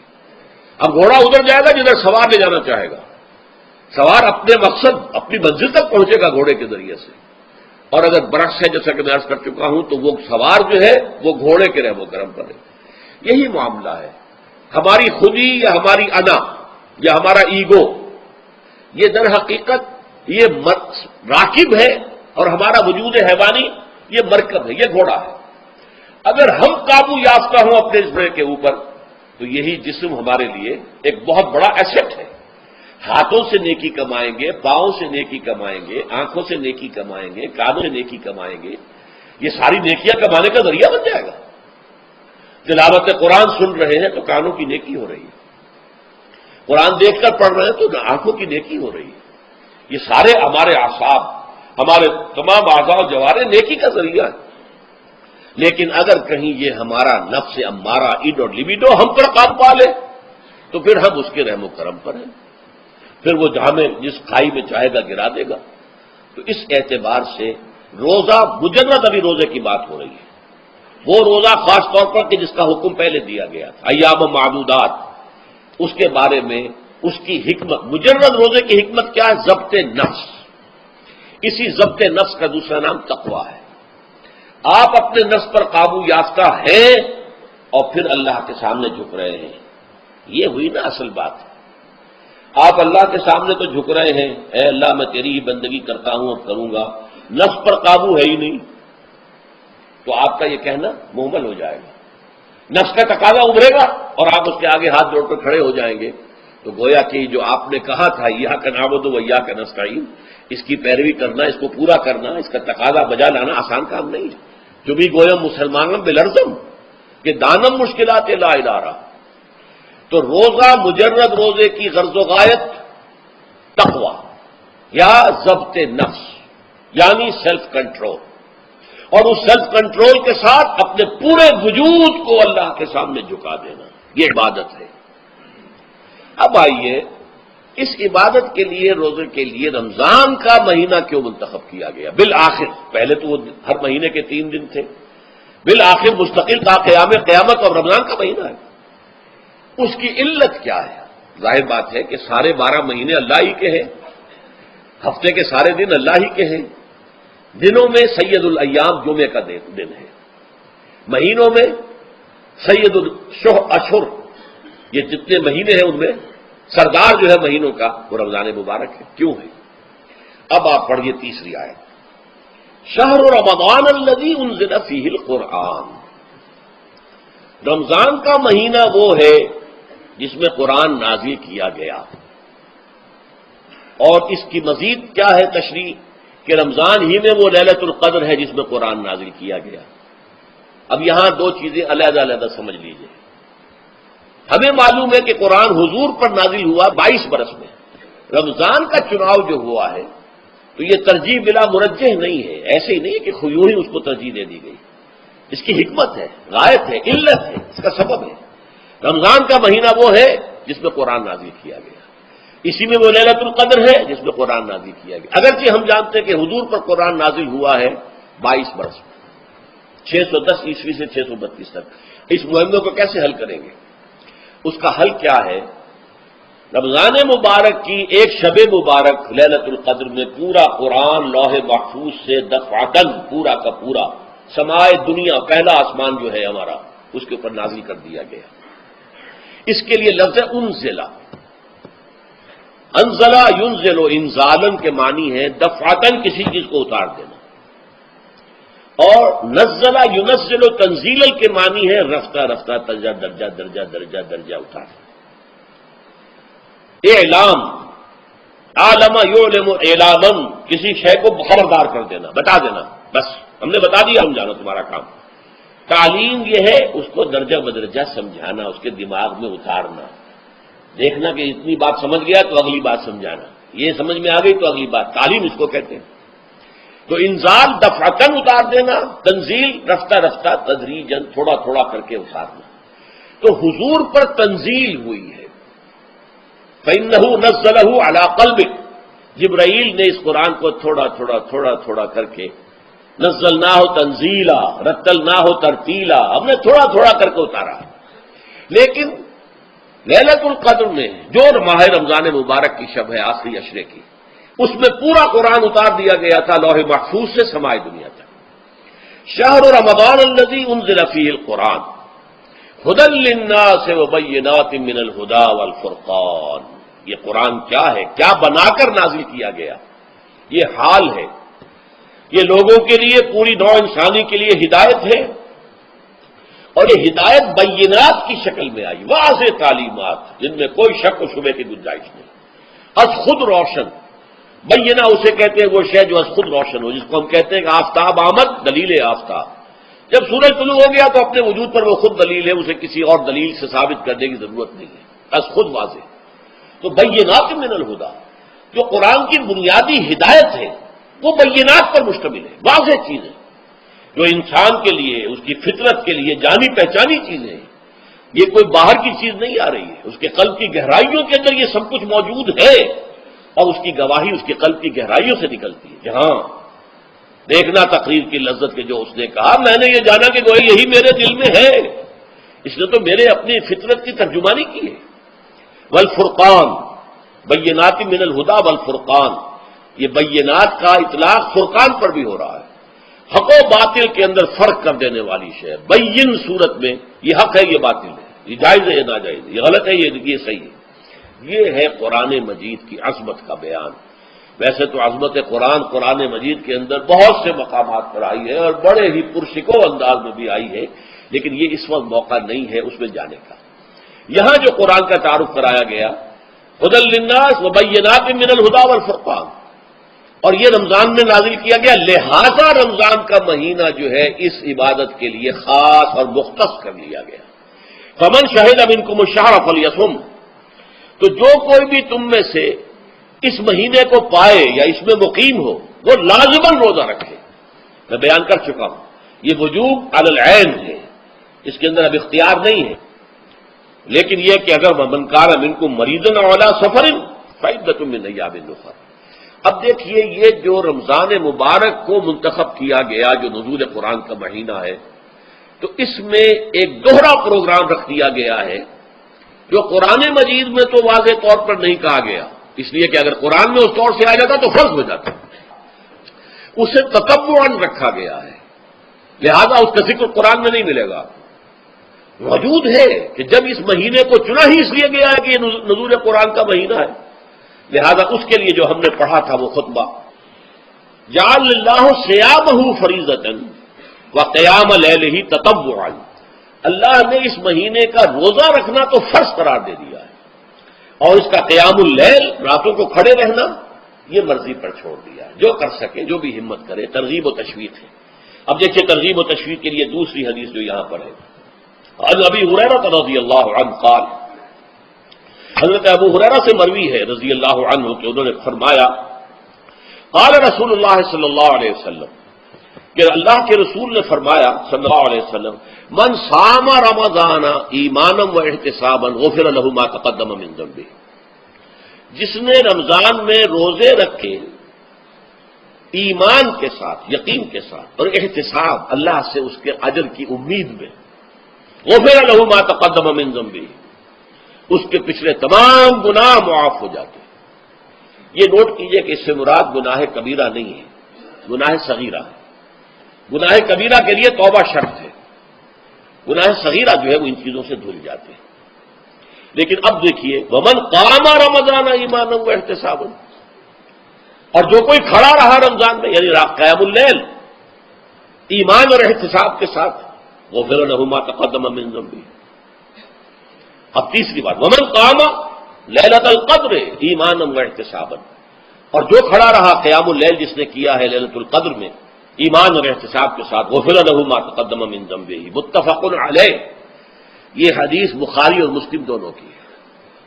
اب یہاں جو بات میں چاہتا ہوں کہ آپ پر واضح ہو جائے، اس حدیث میں دونوں چیزوں کو پیرلل لایا گیا، من قام رمضان من صام رمضان، پیرلل، بالکل متوازی، ہم وزن اعتبار سے، من صام رمضان ایمانا واحتسابا غفر لہ ما تقدم من ذنبہ، من قام رمضان ایمانا واحتسابا غفر لہ ما تقدم من ذنبہ۔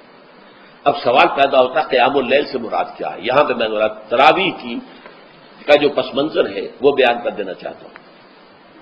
دیکھیے جیسا کہ ہم نے خطبے میں بھی دیکھ لیا، اللہ نے قیام اللیل جو ہے اسے فرض نہیں ٹھہرایا، تطوعا، قرآن مجید میں بھی اس کا کوئی ذکر نہیں، احادیث میں اس کی تشویق و ترغیب پوری موجود ہے، ایک اور حدیث بھی ہم بعد میں پڑھیں گے اس پر۔ اس کا پس منظر کیا تھا کہ اس کو چھوڑ دیا گیا۔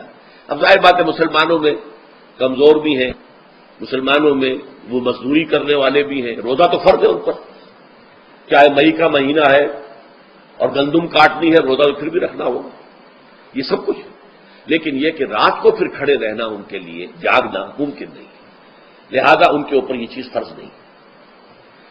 حضور نے تراویح کی نماز یا قیام اللیل نہ اسے فرض قرار دیا، نہ اس کے باجماعت کوئی اہتمام کیا مستقل، صرف 3 راتیں آپ نے جماعت کروائی ہے، اس میں 8 رکعتیں آپ نے پڑھی ہیں کہ جو آپ کا معمول تھا تہجد کا وہ پڑھی، اور تہجد کے وقت ہی جماعت کرائی ہے۔ یہ ہے وہ حدیث، اس کے علاوہ کسی نماز تراویح جو ہے جو ہم پڑھتے ہیں 20 رکعتیں عشاء کے ساتھ متصل، اس کا کوئی ذکر نہ دور نبوی میں ہے نہ دور صدیق اکبر میں ہے۔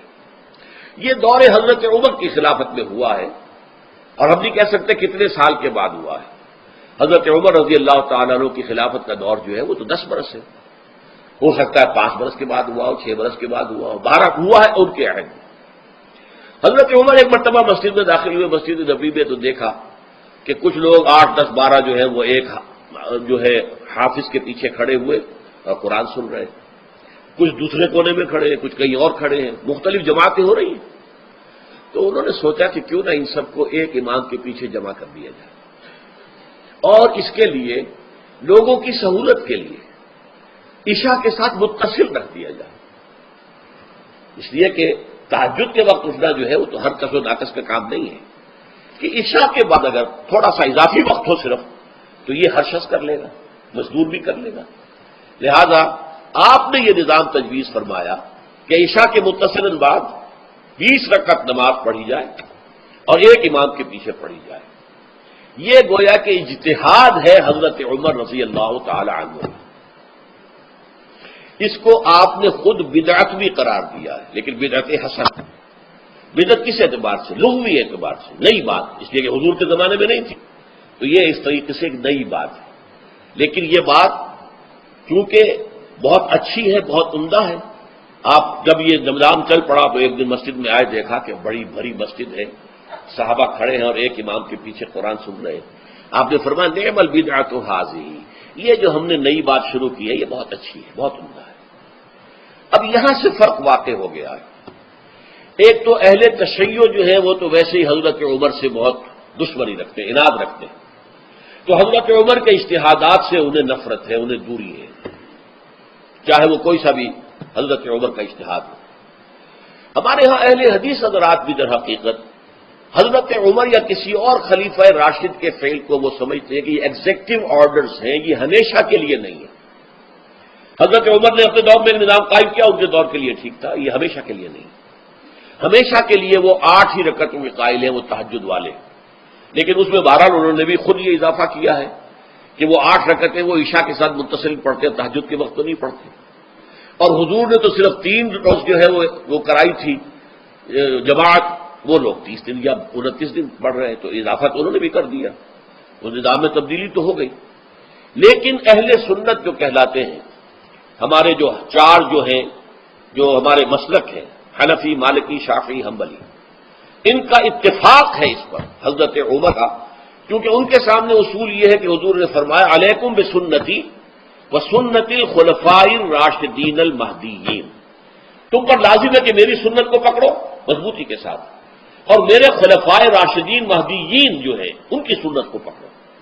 اس اصول سے یہ چاروں فقہ جو ہیں حضرت عمر کے اجتہادات جو ہیں ان کو بھی پابندی سمجھتے ہیں کہ تمام عمر کے لیے، قیامت تک کے لیے امت مسلمہ پر ان کی پیروی لازم ہے، لہذا اس میں اجماع ہے۔ اور یہاں تک کہ یہ سب سے آخری جو اس میں مسلک پیدا ہوا ہے زمانی اعتبار سے، سب سے پہلے مسلک جو ہے حنفی پیدا ہوا ہے، پھر مالکی پیدا ہوا ہے، پھر شافعی پیدا ہوا ہے، اور پھر حنبلی آخری ہے۔ اور امام احمد ابن حنبل بہت بڑے محدث بھی ہیں، مسند احمد ابن حنبل جو ہے وہ بہت بڑی کتاب ہے، بہت اہم کتاب ہے، جامع کتاب ہے، تو ان کے ہاں بھی 20 رکعتیں ہیں۔ چنانچہ حرمین شریفین میں، سعودی عرب میں، مکے اور مدینہ منورہ میں جو نماز تراویح ہوتی ہے اس کی 20 رکعتیں ہیں، لیکن اہل حدیث حضرات جو ہیں وہ اس 8 کے اوپر اتفاق کرتے ہیں۔ بہرحال یہ ایک اختلاف ہے جو میں نے اس کا پس منظر بیان کر دیا، لیکن اس 20 رکعت نماز سے ادا کرنے سے، جو کہ زیادہ سے زیادہ 50 منٹ یا 1 گھنٹہ لگتا ہے، اس سے وہ قیام اللیل کا حق ادا نہیں ہوتا۔ قیام اللیل کا تو کچھ اور ہی تقاضا ہے۔ قیام کسے کہتے ہیں؟ یہ سورہ مزمل سے واضح ہوتا ہے، یا ایھا المزمل قم اللیل الا قلیلا نصفہ او انقص منہ قلیلا او زد علیہ ورتل القرآن ترتیلا، آدھی رات یا آدھی رات سے کچھ کم، یعنی تہائی رات، یا آدھی رات سے کچھ زائد، 2/3 رات، یہ ہے قیام اللیل۔ چنانچہ سورہ مزمل ہی کی آخری آیت جو دوسرا رکوع مشتمل ہے جس پر، اس میں صاف کہہ دیا گیا ان ربک یعلم انک تقوم ادنی من ثلثی اللیل ونصفہ وثلثہ وطائفۃ من الذین معک، اے اللہ کے نبی، اللہ خوب واقف ہے کہ آپ بھی اور آپ کے ساتھ ایک جماعت بھی رات کو کھڑی رہتی ہے، 2/3 رات یا آدھی رات یا 1/3 رات، تو یہ سارا معاملہ جو ہے قیام اللیل کا، گویا کہ کم سے کم 1/3 رات پر اس کا اطلاق ہو سکے گا، یہ نہیں کہ 1 گھنٹے۔ اور کس کے ذمن میں دیکھیے حدیث پڑھیے، تیسری حدیث ہے عبداللہ ابن عمرو ابن العاص رضی اللہ تعالی عنہ، یہ وہی عبداللہ ابن عمرو ہے جن کی میں نے آپ کو حدیث پہلے سنائی ہے، یہ ساری رات کھڑے رہتے تھے، پوری رات، اور ہر روز روزہ رکھتے تھے، جس پر حضور نے منع کیا، لا تفعل، مت کرو ایسا، رضی اللہ عنہما، یہ خود بھی صحابی ہیں اور ان کے والد عمرو بن العاص بھی صحابی ہیں، ان رسول اللہ صلی اللہ علیہ وسلم قال، کہ اللہ کے رسول صلی اللہ علیہ وسلم نے فرمایا الصیام والقرآن یشفعان للعبد، روزہ اور قرآن بندے کے حق میں شفاعت کریں گے۔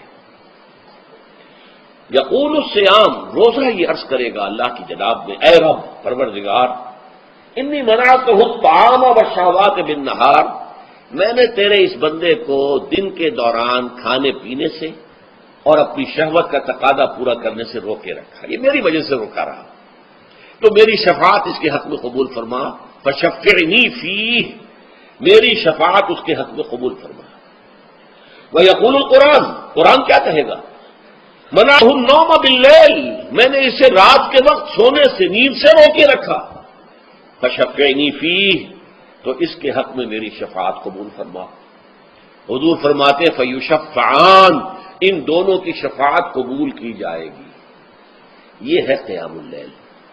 یہ قیام اللیل صرف تراویح کی نماز سے جو پڑھ لی جاتی ہے، اور ہمارے ہاں تو یہ ہے، وہاں کم سے کم یہ تو تھا، صحابہ کرام کھڑے ہوتے تھے تو جو قاری پڑھ رہا ہوتا تھا وہ ان کے دل میں اترتا رہتا تھا، اس کا مضمون اور مفہوم جو ہے ان کو معلوم ہے، لہذا وہ اس کی زبان سے نکلا ہوا ہر لفظ ان کے قلب کی گہرائیوں تک اتر رہا ہے۔ یہاں تو یہ ہے پیرٹ لائک حافظ ہے، اسے خود پتہ نہیں میں کیا پڑھ رہا ہوں، اکثر حفاظ جو ہیں وہ عالم تو نہیں ہوتے، اور جو سن رہے ہیں انہیں کچھ پتہ نہیں ہم نے کیا سنا ہے، تو ٹھیک ہے، کم سے کم ثواب تو انہیں ملے گا کہ انہوں نے وقت نکالا ہے، 1 گھنٹہ ہی اضافی صحیح، لیکن بہرحال اس کا وقت تو انہوں نے نکالا ہے، محنت کی ہے، کھڑے رہے ہیں، ثواب ملے گا۔ لیکن جو مقصد ہے وہ حاصل نہیں ہوتا، اس مقصد کے حصول کے لیے اول تو قیام اللیل کی کم سے کم مدت 1/3، اگر کوئی شخص فرض کیجئے کہ اس کے ہاں کوئی اور انتظام نہیں ہے، جیسا کہ ہمارے ہاں ہم نے انتظام کیا ہے، بڑے بڑے شہروں میں دورہ ترجمہ قرآن، اس میں ہمیں 5 گھنٹے لگ جاتے ہیں، نصف شب کے قریب جو ہے معاملہ ہو جاتا ہے۔ اس میں کیا ہوتا ہے کہ ہر 4 رکعت سے پہلے جو اس کے اندر پڑھا جانا ہے حصہ قرآن کا، اس کا پہلے ہم مطالعہ کرتے ہیں بیٹھ کر، ترجمہ اور کچھ موٹے موٹے نکات کی جو ہے وضاحت، پھر کھڑے ہو گئے اور قاری صاحب کے پیچھے 4 رکعتوں کے اندر وہ 4 رکوع یا جتنے بھی ہیں پڑھ لی، سن لی، پھر بیٹھ گئے 4 کے بعد پھر اگلی 4 رکعتوں کے اندر جو کچھ پڑھا جانے والا ہے اس کا ترجمہ، اس کی تفہیم ہو گئی، پھر کھڑے ہو گئے، پھر سن لیا۔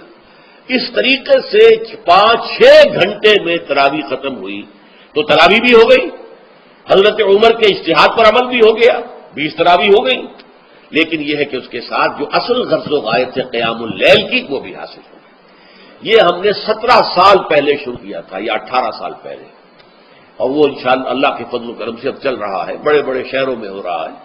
تو اس سے در حقیقت وہ غرض و غایت، وہ حکمت جو ہے پوری ہوتی ہے کہ یہ دونوں چیزیں پیرلل ہیں۔ من صام رمضان ایمانا واحتسابا غفر له ما تقدم من ذنبه ومن قام رمضان ایمانا واحتسابا غفر له ما تقدم من ذنبه۔ تو صیام اور قیام جو ہے ان دونوں کا حق ادا ہو جاتا ہے۔ تو یہ ہے شہر رمضان الذی انزل فیہ القرآن ھدی للناس وبینات من الھدی والفرقان فمن شہد منکم الشہر فلیصم ومن کان مریضا او علی سفر فعدۃ من ایام اخر یرید اللہ بکم اليسر ولا یرید بکم العسر ولتکملوا العدۃ ولتکبروا اللہ علی ما ھداکم ولعلکم تشکرون۔ اب جو آخری لفظ ہے لعلکم تشکرون، اب اس کی وضاحت سمجھیے۔ اور رمضان کے یہ 2 پروگرام جب پیرلل ہو جائیں گے، جب دونوں کی پابندی کی جائے گی تو اس کا حاصل کیا ہے؟ اس بات کو سمجھنے کے لیے سب سے پہلے آپ اس کو سمجھیے کہ جسے ہم خود ہی کہہ رہے تھے، جسے ہم سیلف کہہ رہے تھے، اپنی انا کو مضبوط کرنا، سیلف کنٹرول، ایگو جو ہے وہ پوری طرح قابو یافتہ ہو ایڈ اور لیبیڈو پر، اصل میں اس سے مراد کیا ہے؟ اس پر میں نے تفصیل سے بحث کی ہے عظمت صوم نامی اپنے کتابچے میں۔ ویسے یہ ہے کہ وہ مشکل ہے، ذرا فلسفیانہ اس کا انداز ہے، لیکن یہ ہے کہ وہی باتیں آسان الفاظ میں جو دوسرا کتابچہ ہے عظمت صیام و قیام رمضان مبارک، وہ آسان ہے، اگرچہ یہ دونوں بہت ہی محدود تعداد میں ہمارے پاس ہیں، لیکن یہ کہ میں نے ذکر کر دیا، جو حضرات لینا چاہیں وہ لے لیں۔ لیکن یہ ہے کہ اس میں اصل پس منظر کیا ہے؟ دیکھیے، ہمارا جو وجود ہے انسان کا، یہ کمپوزٹ ہے، مرکب ہے۔ ہمارے 2 وجود ہیں جو جوڑ دیے گئے، کیسے جوڑ دیے گئے ہم نہیں جانتے، لیکن ہے 2 وجود۔ ایک وجود حیوانی ہے، میں نے عرض کیا تھا پہلے ہی، ہر انسان ایک حیوان بھی ہے مکمل، سارے حیوانی تقاضے ہمارے اندر بھی ہیں، لیکن حیوان اور انسان میں بنیادی فرق یہ ہے کہ انسان کا جو اصل وجود ہے وہ روحانی ہے۔ اس روحانی وجود کی وجہ سے انسان کا وہ مقام ہوا کہ تمام فرشتوں کو اس کو سجدہ کرنے کا حکم دیا گیا۔ فَإِذَا سَوَّيْتُهُ وَنَفَخْتُ فِيهِ مِن رُوحِي فَقَعُوا لَهُ سَاجِدِينَ۔ فرشتوں سے کہہ دیا گیا تھا کہ میں ایک بشر پیدا کرنے والا ہوں مٹی سے، جب میں اسے پیدا کر لوں اور اس کی ناک پلک سنوار دوں، 2 پلک درست کر دوں، تو پھر اس کے سامنے اور اس میں اپنی روح میں سے پھونک دوں تو گر پڑنا اس کے سامنے سجدے۔ حیوان انسان اور انسان روحانی یہ دونوں مل کر اب آدم بنے ہیں۔ نمبر 2، اس حیوان انسان کا وجود زمین سے ہے، مٹی سے پیدا کی، مٹی سے، گارے سے، طین لازب سے، چکچکانے والے گارے سے، وہ جس میں کہ بدبو پیدا ہو جائے، یہ ساری باتیں کہی گئی ہیں، اور سائنس بھی کہتی ہے مٹی سے پیدا ہوئے، اور کیسے پیدا ہوئے اس میں اختلاف ہے، لیکن یہ کہ ہے مٹی ہماری اوریجن، قرآن بھی کہتا ہے اور سائنس بھی کہتی ہے۔ اور ہمارے وجود کو جب وہ تھک جائے، مزمحل ہو جائے، اس کی انرجی کم ہو جائے، تو اس کے لیے جو غذا ہے، جو تقویت ہے، وہ بھی ساری زمین سے آ رہی ہے۔ آپ نے پھل کھائے، آپ نے گندم کھائی، آپ نے چاول کہاں سے آ رہے ہیں؟ اچھا، بکری کا گوشت کھایا تو بکری کا گوشت کس چیز سے بنا ہے؟ اس نے گھاس کھائی ہے، اس نے پتے کھائے ہیں، وہیں سے تو بنا ہے نا۔ الٹیمیٹ سورس آپ کے وجود حیوانی کے لیے جو آ رہی ہے وہ زمین ہے۔ وجود روحانی کو بھی تقویت کی ضرورت ہے، وہ بھی مزمحل ہوتی ہے، کمزور ہو جاتی ہے، خاص طور پر جبکہ وجود حیوانی کا اس پر غلبہ ہو جائے، تب تو یوں سمجھیے کہ وہ بالکل بے ہوش ہو کر موت کے قریب پہنچ جاتی ہے۔ اس کی تقویت، اس کی غذا وہیں سے آئی، یہاں سے روح آئی ہے، وہ کلام ربانی ہے، روح ربانی۔ نفخت فیہ من روحی من روحی من روحی، میں پھونک دوں اس میں اپنی روح میں سے۔ روح کا تعلق ذات باری تعالیٰ کے ساتھ ہے۔ اسی طرح کلام ربانی کہاں سے آیا ہے؟ اللہ تعالیٰ کے پاس سے آیا ہے۔ یہ اس کی تقویت کا ذریعہ ہے۔ اب عام حالات میں کیا ہوتا ہے؟ ہمارا یہ وجود حیوانی چھایا ہوا ہے ہمارے وجود کے اوپر، بیچاری روح جو ہے دبی رہتی ہے، پسی رہتی ہے۔ اگر خدا نے واسطہ ہم گناہ گار بھی ہیں، گناہ پر گناہ کا ارتکاب کر رہے ہیں، تو وہ روح جو ہے وہ قلب کے آئینے شیشے کے اندر ہے۔ فیہا مصباح المصباح فی زجاجہ الزجاجہ تو کانہا کوکب دری، قلب جو ہے شیشے کے مانند ہے جس کے اندر روح کا چراغ جل رہا ہے۔ اب اگر یہ اوپر جو شیشہ ہے اس پر دھواں آ گیا، لالٹین کی چمنی پر دھواں آ گیا تو روشنی باہر تو جائے گی۔ اگر انسان گناہ کرتا ہے تو قلب پر رین زنگ آ جاتا ہے، یا حضور نے فرمایا ایک داغ لگ جاتا ہے، اور گناہ کرتا ہے اور داغ لگتا ہے، اور گناہ کرتا ہے اور داغ، یہاں تک کہ بالآخر پورا قلب سیاہ ہو جاتا ہے۔ اب وہ روح اندر بند ہو گئی، وہ دفن ہو گئی۔ اس کے لیے اب ضروری ہے کہ اب ایک پروگرام ایسا دیا جائے جو ریورس ہو جائے۔ دن میں روزہ رکھواؤ تاکہ وہ جو اینیمل انسٹنکٹس ہے وہ دبے، تو جب یہ وزن جو ہے اس کے اوپر کم ہوگا تو کچھ سائی آف ریلیف اسے ملے گی۔ جیسے بے ہوش آدمی پڑا ہے، اسے کوئی ہلکا سا ہوش آ رہا ہے، آپ نے پانی کے کچھ چھینٹے دیے، اس کے بعد آپ نے رات کو کھڑے ہو کر قرآن کے انوار کو اتارا، بارش برس رہی ہے روح انسانی کے اوپر، قلب روحانی قلب انسانی کے اوپر، جس میں کہ وہ روح جو ہے وہ دفن ہے، وہ زندہ ہوگی اثر نو، ہوش میں آئے گی، اور ہوش میں آئے گی تو دو کام ہوں گے۔ ایک تو اسے قرآن کی عظمت کا احساس ہوگا، یہ قرآن میری حیات تازہ کا ذریعہ بنا ہے، میں دب گئی تھی، میں پس گئی تھی، میں بے ہوش تھی، میں نیم مردہ تھی، اس قرآن کی بارش نے، یہ ترشح جو ہوا ہے مجھ پر، اس نے مجھے حیات تازہ عطا فرمائی۔ یہ جو قدر کا احساس ہوگا قرآن کا، لعلکم تشکرون، تاکہ تم قرآن کی عظمت سے واقف ہو جاؤ۔ ایک انسان بھوک کی وجہ سے اس کا شوگر لیول اتنا گر گیا کہ بے ہوش پڑا ہوا، اب ظاہر بات ہے کہ آپ اسے کچھ پانی کے چھینٹے دیں گے تو کچھ ہوش میں آئے گا، پھر غذا دیں گے تو اب وہ پوری توانائی پر آئے گا، تو معلوم ہوگا اسے اس غذا کی کیا قدر و قیمت ہے۔ اگر آپ کو بھوک ہی نہیں لگتی تو غذا بے معنی ہے، پیاس ہی نہ لگے تو آپ کو کیا معلوم کہ اس پانی کے اندر کتنی بڑی عظمت ہے، یہ میرے لیے کتنا بڑا انعام و احسان ہے اللہ کا۔ وہ تو پیاس پر جان پر بنی ہوئی ہو، اور پیاس اس وقت آپ کو ایک گھونٹ پانی کوئی دے دے تو آپ کو معلوم ہوگا دنیا و مافیا سے بڑھ کر ہے یہ ایک گھونٹ پانی جو مجھے ملا ہے۔ اسی طرح جب روح دبی ہوئی تھی حیوانی وجود کے بوجھ تلے، جبکہ وہ نیم خوابیدہ یا نیم بے ہوش یا بالکل بے ہوش تھی، وہ دن میں تو روزہ رکھ کر اس پر سے حیوانی وجود کا وزن کم کیا گیا، اسے ریلیف ملی، رات کو قرآن مجید کے انوار و برکات اس میں جذب کیے گئے تو اس کو پوری توانائی حاصل ہوئی۔ اس پوری توانائی کا پہلا نتیجہ تشکر، قرآن کا شکر، الحمدللہ الذی انزل علی عبدہ الکتاب ولم یجعل لہ عوجا، پھر وہ قلب کی گہرائیوں سے نکلے گا۔ سارا شکر اس اللہ کے لیے جس نے اپنے بندے پر صلی اللہ علیہ وسلم کتاب نازل کی اور اس میں کوئی کنجی نہیں رکھی، کسی طرح کی ایج پیچ نہیں۔ یا تبارک الذی نزل الفرقان علی عبدہ لیکون للعالمین نصیرا، بڑی بابرکت ہے وہ ذات جس نے اپنے بندے پر فرقان نازل فرمایا تاکہ وہ تمام جہان والوں کے لیے نذیر اور خبردار کرنے والا بن جائے۔ یہ قرآن کی عظمت کا احساس، اور ظاہر بات ہے جس قدر کسی نعمت کی قدر و قیمت کا احساس ہوگا اسی قدر تو آپ شکر ادا کریں گے۔ اگر آپ نے کسی بچے کے ہاتھ پر ہیرا رکھ دیا، اسے کیا پتا یہ ہیرا کس بلا کا نام ہوتا ہے، وہ سمجھے گا کانچ کا ٹکڑا ہے۔ لیکن اگر کوئی واقعتاً کوئی جوہر شناس ہو، جوہری ہو، اس کو آپ ہیرا دیں گے تو اسے معلوم ہے کہ مجھے کیا چیز دی گئی ہے، اس کے اندر جو شکر پیدا ہوگا وہ اس بچے کے اندر تو نہیں پیدا ہو سکتا جسے معلوم ہی نہیں۔ تو قرآن مجید کی اصل عظمت سے انسان واقف کب ہوگا جبکہ اس کے ذریعے سے اس کی روح کو ایک حیات تازہ مل جائے، اور اس طرح وہ پروگرام ریورس ہو جائے جو عام طور پر چل رہا تھا، ساری توجہ اپنے جسم پر، اس کے تقاضوں پر۔ جسم میں تھوڑی سی پھنسی نکل آئی ہے، بھاگ رہے، دوڑ رہے اس کے علاج کے لیے۔ کوئی اور مرض لاحق ہو گیا، بھاگ رہے، دوڑ رہے اس کے علاج کے لیے، بڑی بڑی فیسیں بھی دے رہے ہیں۔ ساری جسم کی پرواہ ہے نا، روزانہ نہا رہے ہیں اور اچھے سے اچھا صابن لا کر نہا رہے ہیں، وہ جسم کی پرواہ ہے نا، اس کی دیکھ بھال ہے، روح کی طرف توجہ ہی نہیں۔ یہ ہے وہ بات جو کہی گئی ہے سورہ حشر میں، جسے علامہ اقبال نے پھر اپنے فلسفہ خودی کی اساس اور سورس قرار دیا ہے۔ وَلَا تَكُونُوا كَالَّذِينَ نَسُوا اللَّهَ فَأَنسَاهُمْ أَنفُسَهُمْ أُولَٰئِكَ هُمُ الْفَاسِقُونَ۔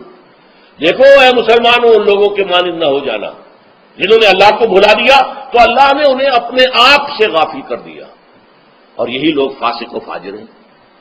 یہ سوال پیدا ہوتا ہے کہ انسان اپنے آپ سے کہاں غافل ہوتا ہے؟ کیا اپنے وجود حیوانی سے غافل ہوتا ہے؟ کیا بھوک لگتی ہے تو وہ ادھر ادھر منہ نہیں مارتا؟ غذا کو حاصل کرنے کے لیے کوشش نہیں کرتا؟ پیاس لگتی ہے تو کیا پانی یا کوئی اور مشروب تلاش نہیں کرتا؟ کوئی بیماری لاحق ہوتی ہے تو کیا اس کے علاج کی طرف توجہ نہیں کرتا؟ اسے آرام کی حاجت ہوتی ہے تو آرام نہیں لیتا؟ اپنے اس وجود سے تو غافل نہیں۔ کون سے وجود سے غافل ہوا ہے؟ وہ روحانی وجود سے غافل ہے۔ بھول گیا کہ میرے اندر روحانی وجود بھی ہے اور اس کا تعلق ذات باری تعالیٰ کے ساتھ ہے۔ اس نے سمجھا کہ میں بس حیوان ہوں، میرا حیوان ہوں، اپنے اس وجود کی اصل حقیقت ہی سے بے خبر، غافل۔ چنانچہ آج کے دور کا سب سے بڑا المیہ کیا ہے؟ ڈارون کے نظریے کے جو اثرات پیدا ہوئے ہماری معاشرت پر، ہماری سوچ پر، ہمارے فکر پر، ہمارے فلسفے پر، ہماری سوشولوجی پر، وہ کیا ہے کہ ہم بھی نرے حیوان ہیں۔ اللہ اللہ خیر سلم۔ یہ سب سے بڑی محرومی ہے اس دور کی کہ انسان اپنے اصل شرف سے خود ہی مستعفی ہو گیا۔ ہمارا کوئی وجود ہے ہی نہیں، روحانی وغیرہ، روح کسے کہتے ہیں ہم نہیں جانتے، بس یہ جسم ہے۔ ہم اللہ کو نہیں جانتے کون ہے کون نہیں ہے، ہوگا، ہم تو اس کائنات کو جانتے ہیں۔ ہم روح سے واقف نہیں، ہم تو اپنے جسم کو واقف ہیں۔ آخرت سے ہمیں کچھ پتہ نہیں، شاید ہو شاید نہ ہو، کچھ پتہ نہیں، لیکن یہ زندگی تو ہے، اسے ہم جانتے ہیں۔ یہ ہے آج کے انسان کا سب سے بڑا المیہ، اور یہ ہے ماس اسکیل کے اوپر ارتداد، ذہنی طور پر مرتد ہو چکے ہیں انسانوں کی عظیم اکثریت مرتد ہو چکی ہے۔ یہ ہے در حقیقت کہ روزہ جو ہے اس پروگرام کو آ کر ریورس کرتا ہے۔ دن میں کھانے پینے، جنسی تقاضے پر پابندی، وہ وجود حیوانی کا وزن کچھ کم ہوا، روح جو دبی ہوئی تھی، یا سسک رہی تھی یا بے ہوش تھی یا نیند مردہ تھی، اسے کچھ ریلیف ملا۔ اب اس کے اوپر قرآن مجید کے تیرے ضمیر پہ جب تک نہ ہو نزول کتاب، گرہ کشا ہے نہ راضی نہ صاحب کشاف، ہمارے دلوں کے اوپر بارش ہو رہی ہو انوار قرآنی کی۔ وہ ظاہر بات ہے کہ بغیر سمجھے تو نہیں ہوگی بارش، وہ تو آپ کو سمجھ رہے ہوں گے تو بارش ہوگی، ورنہ تو یہ ہے کہ ٹھیک ہے میں پہلے بھی عرض کر چکا ہوں، آپ کو ثواب تو ملے گا، لیکن یہ ہے کہ وہ اصل مقصد قرآن کی عظمت کا قلب کی گہرائیوں سے اعتراف جو ہے، اور اس پر اللہ کا شکر تو ادا ہوگا، لعلکم تشکرون، جبکہ قرآن مجید جو ہے آپ کے قلب کے اوپر نازل ہے، اس کا مفہوم نازل ہے۔ اچھا، اس کا دوسرا نتیجہ کیا نکلتا ہے؟ جب وہ روح جو ہے وہ ہوش میں آئے گی، اس کو حیات تازہ مل گئی، وہ اپنے اصل مرکز اور منبع اور سرچشمہ کی طرف جو ہے متوجہ ہوگی۔ عربی زبان کا ایک مقولہ ہے، کل شیء یرجع الی اصلہ، ہر شے اپنی اصل جڑ کی طرف جو ہے لوٹتی ہے۔ ہمارا وجود حیوانی زمین سے زمینی کی طرف لوٹتا ہے، یعنی مرنے کے بعد زمینی میں چلا جائے گا۔ اور نمبر دو، دنیا میں بھی زمینی خواہشات، زمینی تمنائیں، آرزوئیں وہ ہیں، ولکنہ اخلد الی الارض، جیسے کہ سورہ وہ کہا گیا ہے بلعام بن باعورہ کے بارے میں سورہ اعراف میں، وہ تو زمین ہی کی طرف دھنستا چلا گیا۔ ہماری روح کا منبع اور سرچشمہ ذات باری تعالیٰ ہے، وہ امر رب ہے، لہذا فوراً انسان اپنے رب کی طرف متوجہ ہوتا ہے۔ یہ اللہ کی طرف متوجہ ہو جانا اور پھر اس سے ہم کلام ہونا اور اس سے دعا کرنا، یہ ہے روزے کا اصل مقصد۔ جب صیام اور قیام رمضان مبارک کا دوہرا پروگرام ہوگا تو روح انسانی یا انسان کا حیوانی وجود اپنے مرکز کی طرف مائل پرواز کا حسن، اس کو کہہ لیجئے اپنے مرکز کی طرف مائل پرواز ہے روح، ہر شے اپنی اصل کی طرف لوٹتی ہے، لہذا یہ اللہ کی طرف متوجہ ہوگی۔ یہ اللہ تعالیٰ کی طرف متوجہ ہونے کا معاملہ دنیا میں رہا ہے کہ لوگ کہیں جنگلوں میں جا کر تپسیاں کر کے، غاروں میں بیٹھ کے، بڑی بڑی ریاستیں کر کے کیا چاہتے تھے؟ مجھ کو ہے تیری جستجو، مجھ کو تیری تلاش ہے، خالق میرے کہاں ہے تو، مجھ کو تیری تلاش ہے۔ میں نے یہ نظم جو ہے تقریباً 6 سال جو ہے ہر روز صبح، ہمارا جو ہائی اسکول تھا اس میں جو صبح پریئر ہوتی تھی، لوگ سب جمع ہوتے تھے، پورا اسکول جو ہے اس کے تمام طلبا، تو یہ نظم جو ہے پڑھی جاتی تھی، مجھ کو ہے تیری جستجو، مجھ کو تیری تلاش ہے، خالق میرے کہاں ہے تو، مجھ کو تیری تلاش ہے۔ روح انسانی چاہتی ہے اللہ کا تقرب، اللہ کے قریب ہونا، اللہ سے رشتہ استوار کرنا۔ یہ وجود حیوانی حائل ہے اس کے راستے میں، یہ حیات دنیاوی اس کے لیے پنجرا بن گئی ہے، اس روح کے لیے یہ ایک در حقیقت ایک قید خانہ ہے، جیسے کہ حضور نے فرمایا کہ دنیا سجن المومن و جنت الکافر، مومن کے حق میں یہ دنیا قید خانہ ہے، اس کی روح جو ہے یہاں آ کر اس جسد حیوانی کے اندر جو ہے وہ دفن ہو گئی ہے، قید خانہ ہے، اس پنجرے میں بند ہو گئی ہے۔ تو لیکن وہ کافر کے لیے یہی بار و بہار ہے، یہیں پر عیش کرنے ہیں، یہیں پر بدلے لوٹنے ہیں۔ تو اس سے در حقیقت ریلیف ملتا ہے تو انسان متوجہ ہوتا ہے اللہ کی طرف اور دعا کرتا ہے، اللہ سے ہم کلام ہوتا ہے۔ یہ ہے در حقیقت روزے اور رمضان کا جو دوسرا نتیجہ نکلتا ہے اور بلند ترین نتیجہ ہے، اس کا ذکر ہے آیت نمبر 4 میں۔ اور یہ کہ بہت سے لوگ ایسے ہیں جو قرآن مجید میں نظم کے بہت قائل ہیں، لیکن میں حیران ہوں کہ اس نظم کے اندر اس کے ربط اور رشتے کو وہ تلاش کرنے سے قاصر رہے۔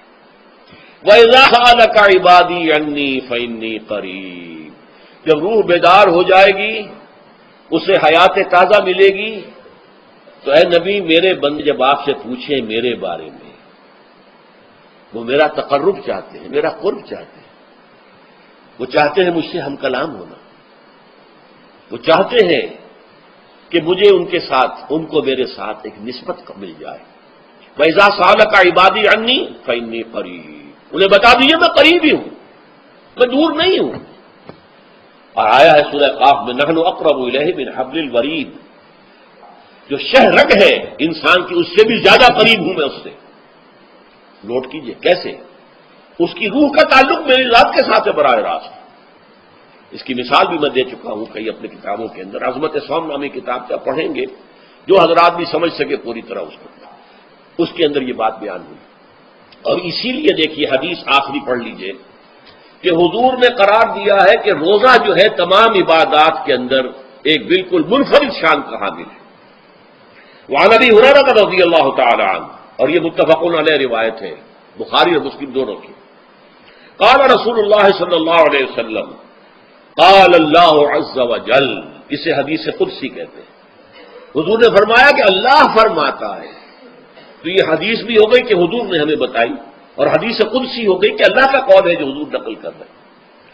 قرآن مجید وحی جلی ہے، یہ وحی خفی ہے، لیکن یہ عام حدیثوں کے مقابلے میں اس کا مرتبہ مقام بہت بلند ہے کہ حضور فرما رہے ہیں کہ اللہ فرماتا ہے، یقول اللہ عز وجل کل عمل ابن آدم لہو، ابن آدم کا ہر عمل، ہر نیکی اس کے اپنے لیے، اپنے فائدے کے لیے، الا الصوم، سوائے روزے کے، فإنہ لی وأنا اجزی بہ یا اجزا بہ، یہ میرے لیے ہے اور میں خود ہی اس کی بدلہ دوں گا یا میں خود ہی اس کا بدلہ ہوں۔ یہ دونوں ترجمے ہیں۔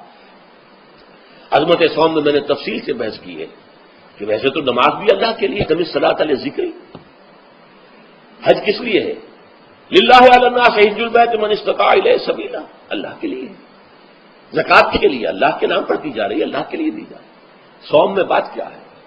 صوم میں اصل چیز ملحوظ کیا ہے؟ روح انسانی کو تازہ کرنا، زندہ کرنا، اس کی حیات تازہ کا بندوبست کرنا، اور روح کا تعلق ذات باری تعالیٰ کے ساتھ ہے۔ اس تعلق کی مثال یوں سمجھیے جیسے ہمیں معلوم ہے سورج کا فاصلہ ہم سے کتنا ہے، کروڑ میل، لیکن سورج کی کرن جو وہاں سے چل کر یہاں تک پہنچی ہے، کیا اس کا تعلق سورج سے منقطع ہے؟ سورج کے ساتھ تو تعلق قائم ہے۔ اسی طرح روح انسانی ذات باری تعالی سے بہت دور آ کر کہہ لیجئے ہمارے وجود کے اندر آ گئی، ہمارے قلب کے اندر متمکن ہو گئی، لیکن کیا اس کا تعلق اللہ کی ذات سے منقطع ہے؟ نہیں، لیکن یہ روح ہی اگر مطمئن ہو گئی تو تعلق منقطع ہو جائے گا، اس لیے کہ اس روح کے اندر جان نہیں رہی۔ یہ روح تازہ ہوگی تو اس کا تعلق اللہ کی ذات کے ساتھ اثر نو استوار ہو جائے گا۔ اس لیے یہ کہا یہ میرے لیے الا الصوم فانه لی، یہ میرے لیے، وانا اجزی بہ یا اجزا بہ، میں خود ہی اس کا بدلہ دوں گا یا خود ہی اس کی جزا ہوں، خود ہی اس کی جزا ہوں۔ اللہ کہ اس بندے کا تعلق میرے ساتھ ایسا قائم ہو جائے گا کہ گویا کہ اسے میں مل گیا، اور میرا یہ مل جانا ہی در حقیقت انسانیت کی معراج ہے۔ اور دعا کے بارے میں جان لیجئے کہ حضور نے فرمایا الدعاء مخ العبادہ، دعا جو ہے عبادت کا اصل جوہر ہے، لب لباب ہے، اور یہ بھی کہا الدعاء هو العبادہ، دعا ہی اصل عبادت ہے، دعا ہی اصل عبادت، دعا جو ہے وہ روح ہے اس کی۔ اور علامہ اقبال نے اپنے لیکچرز میں جو یہ خطبہ رکھا ہے اس موضوع کے لیے، میننگ آف پریئر ان اسلام، بڑا عظیم ہے۔ اس نے جو نقشہ کھینچا ہے کہ یہ پریئر کیا ہے، انائے صغیر، یہ ایگو میرا، میری انا، میری خودی، انائے صغیر، انائے کبیر کے روبرو آتی، انائے کبیر اللہ، اننی انا اللہ لا الہ الا انا، یہ انا، انائے کبیر اللہ کی انا، وہ عظیم انا، اور یہ چھوٹی سی محدود سی انا، تو ہے محیط بے کراں، میں ہوں ذرا سی آبجو، یا مجھے ہم کنار کر یا مجھے بے کنار کر۔ اقبال نے پتہ نہیں کس جگہ کس کیفیت میں ڈوب کر یہ شعر کہا ہے، اے اللہ تو ایک ایسے سمندر کے مانند ہے کہ جس کا کنارہ ہی نہیں ہے، اب میں چھوٹی سی ایک پانی کی ایک چھوٹی سی ندی ہوں، آبجو ہوں چھوٹی سی، اب کیا شکل ہے؟ یا تو مجھے اپنے آپ میں ملا لے تاکہ میں بھی ناپیدا کنار ہو جاؤں،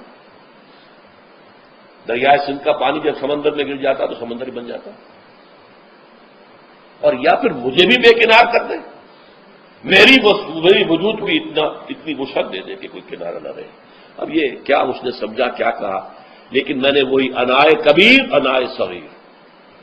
ایک ہے نماز ہم پڑھ لیتے ہیں، آپ نے سارا پڑھ لیا، سارا تعدیل ارکان بھی کر لی، لیکن اگر آپ کا اللہ کے ساتھ ڈائریکٹ کمیونین اور ڈائریکٹ کمیونیکیشن قائم نہیں ہوا تو نماز، جس کو کہ کہا گیا کہ الصلاۃ معراج المومنین، جو قرب حضور کو حاصل ہوا معراج میں، وہ ایک بندہ مومن دنیا میں رہتے ہوئے حاصل کر سکتا ہے نماز میں، اگر اس کی روح جو ہے واقعتاً ہم کا نام ہو رہی ہو الحمدللہ رب العالمین الرحمن الرحیم مالک یوم الدین اہدنا الصراط المستقیم ایاک نعبد و اگر ہم واقعتاً ایسے کہہ رہے ہوں کہ ہمیں احساس ہو کہ ہم اللہ کے حضور میں حاضر ہیں اور عرض کر رہے ہیں، سجدہ کریں تو حدیث میں آتا ہے کہ ایسے محسوس ہو کہ گویا کہ میں نے اپنا سر اللہ کے قدموں میں رکھ دیا ہے، یہ ہے نماز۔ اب جو گفتگو ہو رہی ہے یہ ہم کلامی ہے، الصلاۃ معراج المومنین، اہل ایمان کے حق میں یہ نماز جو ہے یہ معراج کے درجے میں، لیکن یہ نماز کیسے نصیب ہوگی اگر روح سوئی ہوئی ہے، دبی ہوئی ہے، پسی ہوئی ہے، مزمحل ہے یا مردہ ہے؟ یہ نماز کیسے آتی ہوگی؟ چاہے آپ پانچوں وقت کی نماز پڑھ رہے ہو، چاہے آپ نے ہیبٹ بنا لیا ہو نماز کو، چاہے کچھ بھی ہو گیا ہو، لیکن یہ کہ جب تک وہ روح بیدار نہ ہو، جب تک ہم کلامی نہ ہو، افلاق سے آتا ہے نالوں کا جواب آخر، اٹھتے ہیں حجاب آخر، کرتے ہیں خطاب آخر، جب تک یہ نہ ہو، جیسے کہ میں ایک حدیث قدسی انشاءاللہ آج سناؤں گا سورہ فاتحہ کے ضمن میں، کہ اللہ تعالیٰ کے سامنے جب کھڑا ہو کر انسان جب کہتا انی وجہت وجہی للذی فطر السماوات والارض حنیفا، دائیں بائیں سے بالکل اپنا تعلق کاٹ کر میں نے اپنا رخ کر لیا ہے اس اللہ کی طرف جس نے آسمانوں اور زمین کو پیدا کیا۔ اب یہ توجہ وجہ تو اگر یہ تو ہے چہرہ تو ہم نے کر دیا خانہ کعبہ کی طرف، اندر سے ہماری روح متوجہ نہیں ہوئی، وہ سوئی پڑی، اسے پتہ ہی کچھ نہیں کہ کیا ہو رہا ہے، تو اس صورت میں وہ کیا ہے؟ ظاہری بات تو پوری ہو گئی، نماز کا ثواب ہو جائے گا، فرض کی ادائیگی کا ثواب مل جائے گا، لیکن وہ اصل نماز تو حاصل نہیں ہوگی۔ یہ ہے وہ بات کہ وَإِذَا سَأَلَكَ عِبَادِي عَنِّي فَإِنِّي قَرِيبٌ، اے نبی جب میرے بندوں کی روحیں بیدار ہو جائیں، توانا ہو جائیں، حیات تازہ سے وہ ہم کنار ہو جائیں، اور پھر وہ میرے بارے میں پوچھیں، وہ میرا تقرب حاصل کرنا چاہتے ہیں، تو اب آپ سے پوچھیں تو کہیے میں قریب ہوں۔ اجیب دعوت الداع اذا دعان، یہ ہے وہ دعا، میں ہر پکارنے والے کی پکار، ہر دعا کرنے والے کی دعا کو سنتا ہوں، قبول کرتا ہوں، جواب دیتا ہوں جہاں کہیں بھی مجھے پکارے۔ اذا دعان، اس میں در حقیقت وہ مفہوم آ گیا ہے where and then, wherever, آپ اپنے گھر میں ہو کر پکاریں اللہ کو، آپ بستر پر لیٹے ہوئے پکاریں اللہ کو۔ الذین یذکرون اللہ قیاما وقعودا وعلی جنوبہم، ہاں ٹھیک ہے، بعض مقامات بعض اوقات قبول دعا کے لیے زیادہ سازگار ہیں، حرم میں جا کر دعا مانگی جائے، اور منا میں، عرفات میں خاص طور پر، جبل رحمت پر خاص طور پر، ملتزم جو ہے کعبے کا اس پر خاص طور پر، وہ ایام بھی ہے خاص، لیکن یہ نہیں ہے کہ بقیہ دنوں میں آپ کے اور اللہ کے درمیان کو بڑا فاصلہ ہے۔ یہ سارا دنیا میں مشرکانہ نظاموں نے تصور پیدا کیا، اللہ تو دور ہے، دور ہے، دور ہے، دور ہے، پاک ہے، پاک ہے، پاک، تم ناپاک ہو، ناپاک ہو، ناپاک ہو، اور تم تو بڑی پستی میں پڑے ہو، تم اللہ سے براہ راست ہم کلام نہیں ہو سکے۔ کوئی درمیانی چاہیے، کوئی لنکس چاہیے، کوئی پجاری ہوگا، کوئی پروہت ہوگا، کوئی پنڈت ہوگا، کوئی پیر ہوگا، کوئی پادری ہوگا، کوئی پوپ ہوگا، اس کے ذریعے سے تم اللہ سے ہم کلام ہو، خود نہیں۔ اور جب ذریعے بیچ میں آ گئے تو ان کی مٹھی گرم کرو، ان کی چاپلوس کرو، ان کو بھی جو ہے چادریں چڑھاؤ، ان کو نذرانے پیش کرو، یہ ہے بدترین ایکسپلائٹیشن جو مذہب کے ذریعے سے نوع انسانی کی ہوئی ہے۔ یہ دو ایکسپلائٹیشن دنیا میں ہوئی ہے تاریخ انسانی میں، ایک بادشاہوں کی طرف سے، خراج دو ہمیں، محنت تم کرو گے کھیت میں، آدھا حصہ ہمارے پاس آئے گا، ہم ایش کریں گے، ہم اسٹینڈنگ آربیز رکھیں گے تاکہ ذرا تم بغاوت کو تمہارا سر کچل دیا جائے۔ یہ ایکسپلائٹیشن بدترین، مانگنے والا گدھا ہے، صدقہ مانگے یا خراج۔ دوسری طرف ہم بادشاہ ہیں، ہم چندر بنسی سورج بنسی خاندان ہیں، ہم راجپوت ہیں، حکومت کرنا ہمارا حق ہے، اور یہ پنڈت پہنچ جو ہے وہ بھی کہیں گے کہ ٹھیک ہے، نصف لی و نصف لک وہذا قوم جاہلون، یہ عوام جو ہے ان کا خون چوسو، ہمیں یہ نذرانے پیش کریں، بتوں کو آ کے چڑھاوے چڑھائیں اور تمہیں خراج دیں اور ٹیکس دیں۔ They are to be exploited, exploit ہوگا۔ اسلام نے آ کر دونوں کا خاتمہ کیا، کوئی ملوکیت نہیں، زکوٰۃ ہے تو غربا کے لیے، بادشاہ کے لیے نہیں ہے، یہ تو غربا کے لیے، لہذا کوئی ٹیکس نہیں۔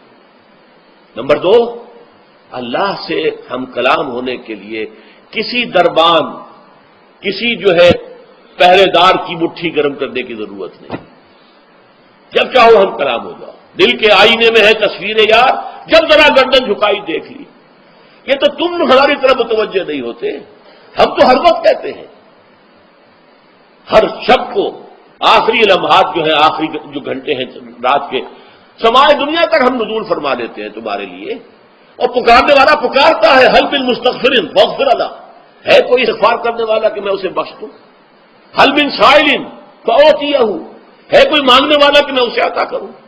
تم ہی سوئے رہتے ہو، انٹا غفیر رہتے ہو، تمہیں ہماری طرف توجہ نہیں ہے۔ اگر ہماری طرف متوجہ ہو جاؤ تو جیسے کہ اقبال نے کہا کہ میرے لیے یہ دربان جو ہے، پیران کلیسا کو کلیسا سے اٹھا دو، کیوں خالق و مخلوق میں حائل رہے پردے۔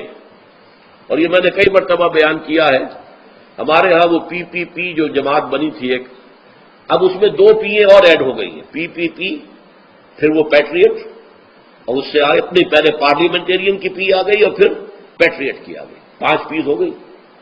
اسی طرح گنتی ہے ہندوستان میں، پنڈت، پروہت اور پجاری، 3 پے تو یہاں تھی، پیر ایران کا پیر، اور پوپ اور پادری، یہ سب کیسے شروع ہوتے ہیں الفاظ، اور یہ سب در حقیقت جو ہے شروع ہونے والے الفاظ، یہ در حقیقت انسانوں کی بدترین ایکسپلائٹیشن کا ذریعہ ہے۔ وَإِذَا سَأَلَكَ عِبَادِي عَنِّي فَإِنِّي قَرِيبٌ أُجِيبُ دَعْوَةَ الدَّاعِ إِذَا دَعَانِ فَلْيَسْتَجِيبُوا لِي، ہاں ایک تقاضا ہے، پھر اس سے پہلے یہ بات سمجھ لیجئے، میں اس آیت کو میگنا کارٹا جسے کہا جاتا ہے حقوق انسانی کا سب سے بڑا چارٹر، میں اس سے کہیں بڑا چارٹر قرار دیتا ہوں کہ اللہ کہتا ہے مجھ سے ہم کلام ہونے کے لیے کسی واسطے کی، کسی وسیلے کی کوئی حاجت نہیں، جب چاہو مجھ سے ہم کلام ہو جائیں۔ ہاں ایک شرط ہے، فَلْيَسْتَجِيبُوا لِي، چاہیے کہ وہ میری بات بھی قبول کریں، میرے احکام کو تسلیم کریں، میرے فرامین کان سے کھول کر سنیں، ان پر دل سے عمل کریں۔ فَلْيَسْتَجِيبُوا لِي، یہ ون وے ٹریفک نہیں ہوگا کہ ہم تمہاری دعائیں قبول کریں اور تم ہماری باتوں سے پہلو تو ہی کرو، سنی انسنی کر دو، یہ نہیں ہوگا۔ یہ ایک ٹو وے تعلق ہے، جسے آج کل کہا جاتا ہے بائی لیٹرل تعلق ہے۔ بائی لیٹرل تعلق ہے اللہ اور بندے کے درمیان۔ بندہ توبہ کرتا ہے معاصی سے، اللہ تعالیٰ بھی اس کے لیے بھی لفظ تواب ہے، وہ بھی اپنی رحمت کے ساتھ دوبارہ متوجہ ہو جاتا ہے۔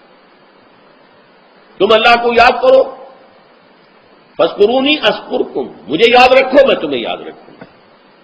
ان تنصروا اللہ ینصرکم، اگر تم اللہ کی مدد کرو گے اللہ تمہاری مدد کرے گا۔ یہ ہے دو طرفہ معاملہ۔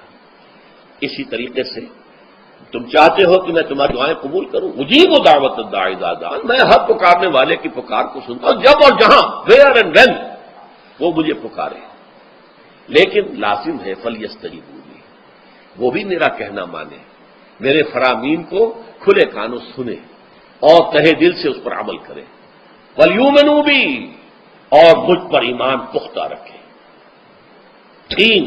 اس کے ساتھ مجھے پکارے، لعلہم یرشدون۔ اب یہ سب سے بڑا لفظ آ گیا تاکہ انہیں رشد حاصل ہو جائے۔ رشد، فوز، فلاح، رشد، یہ کئی الفاظ ہیں، فوز، فائز، فلاح، مفلحون۔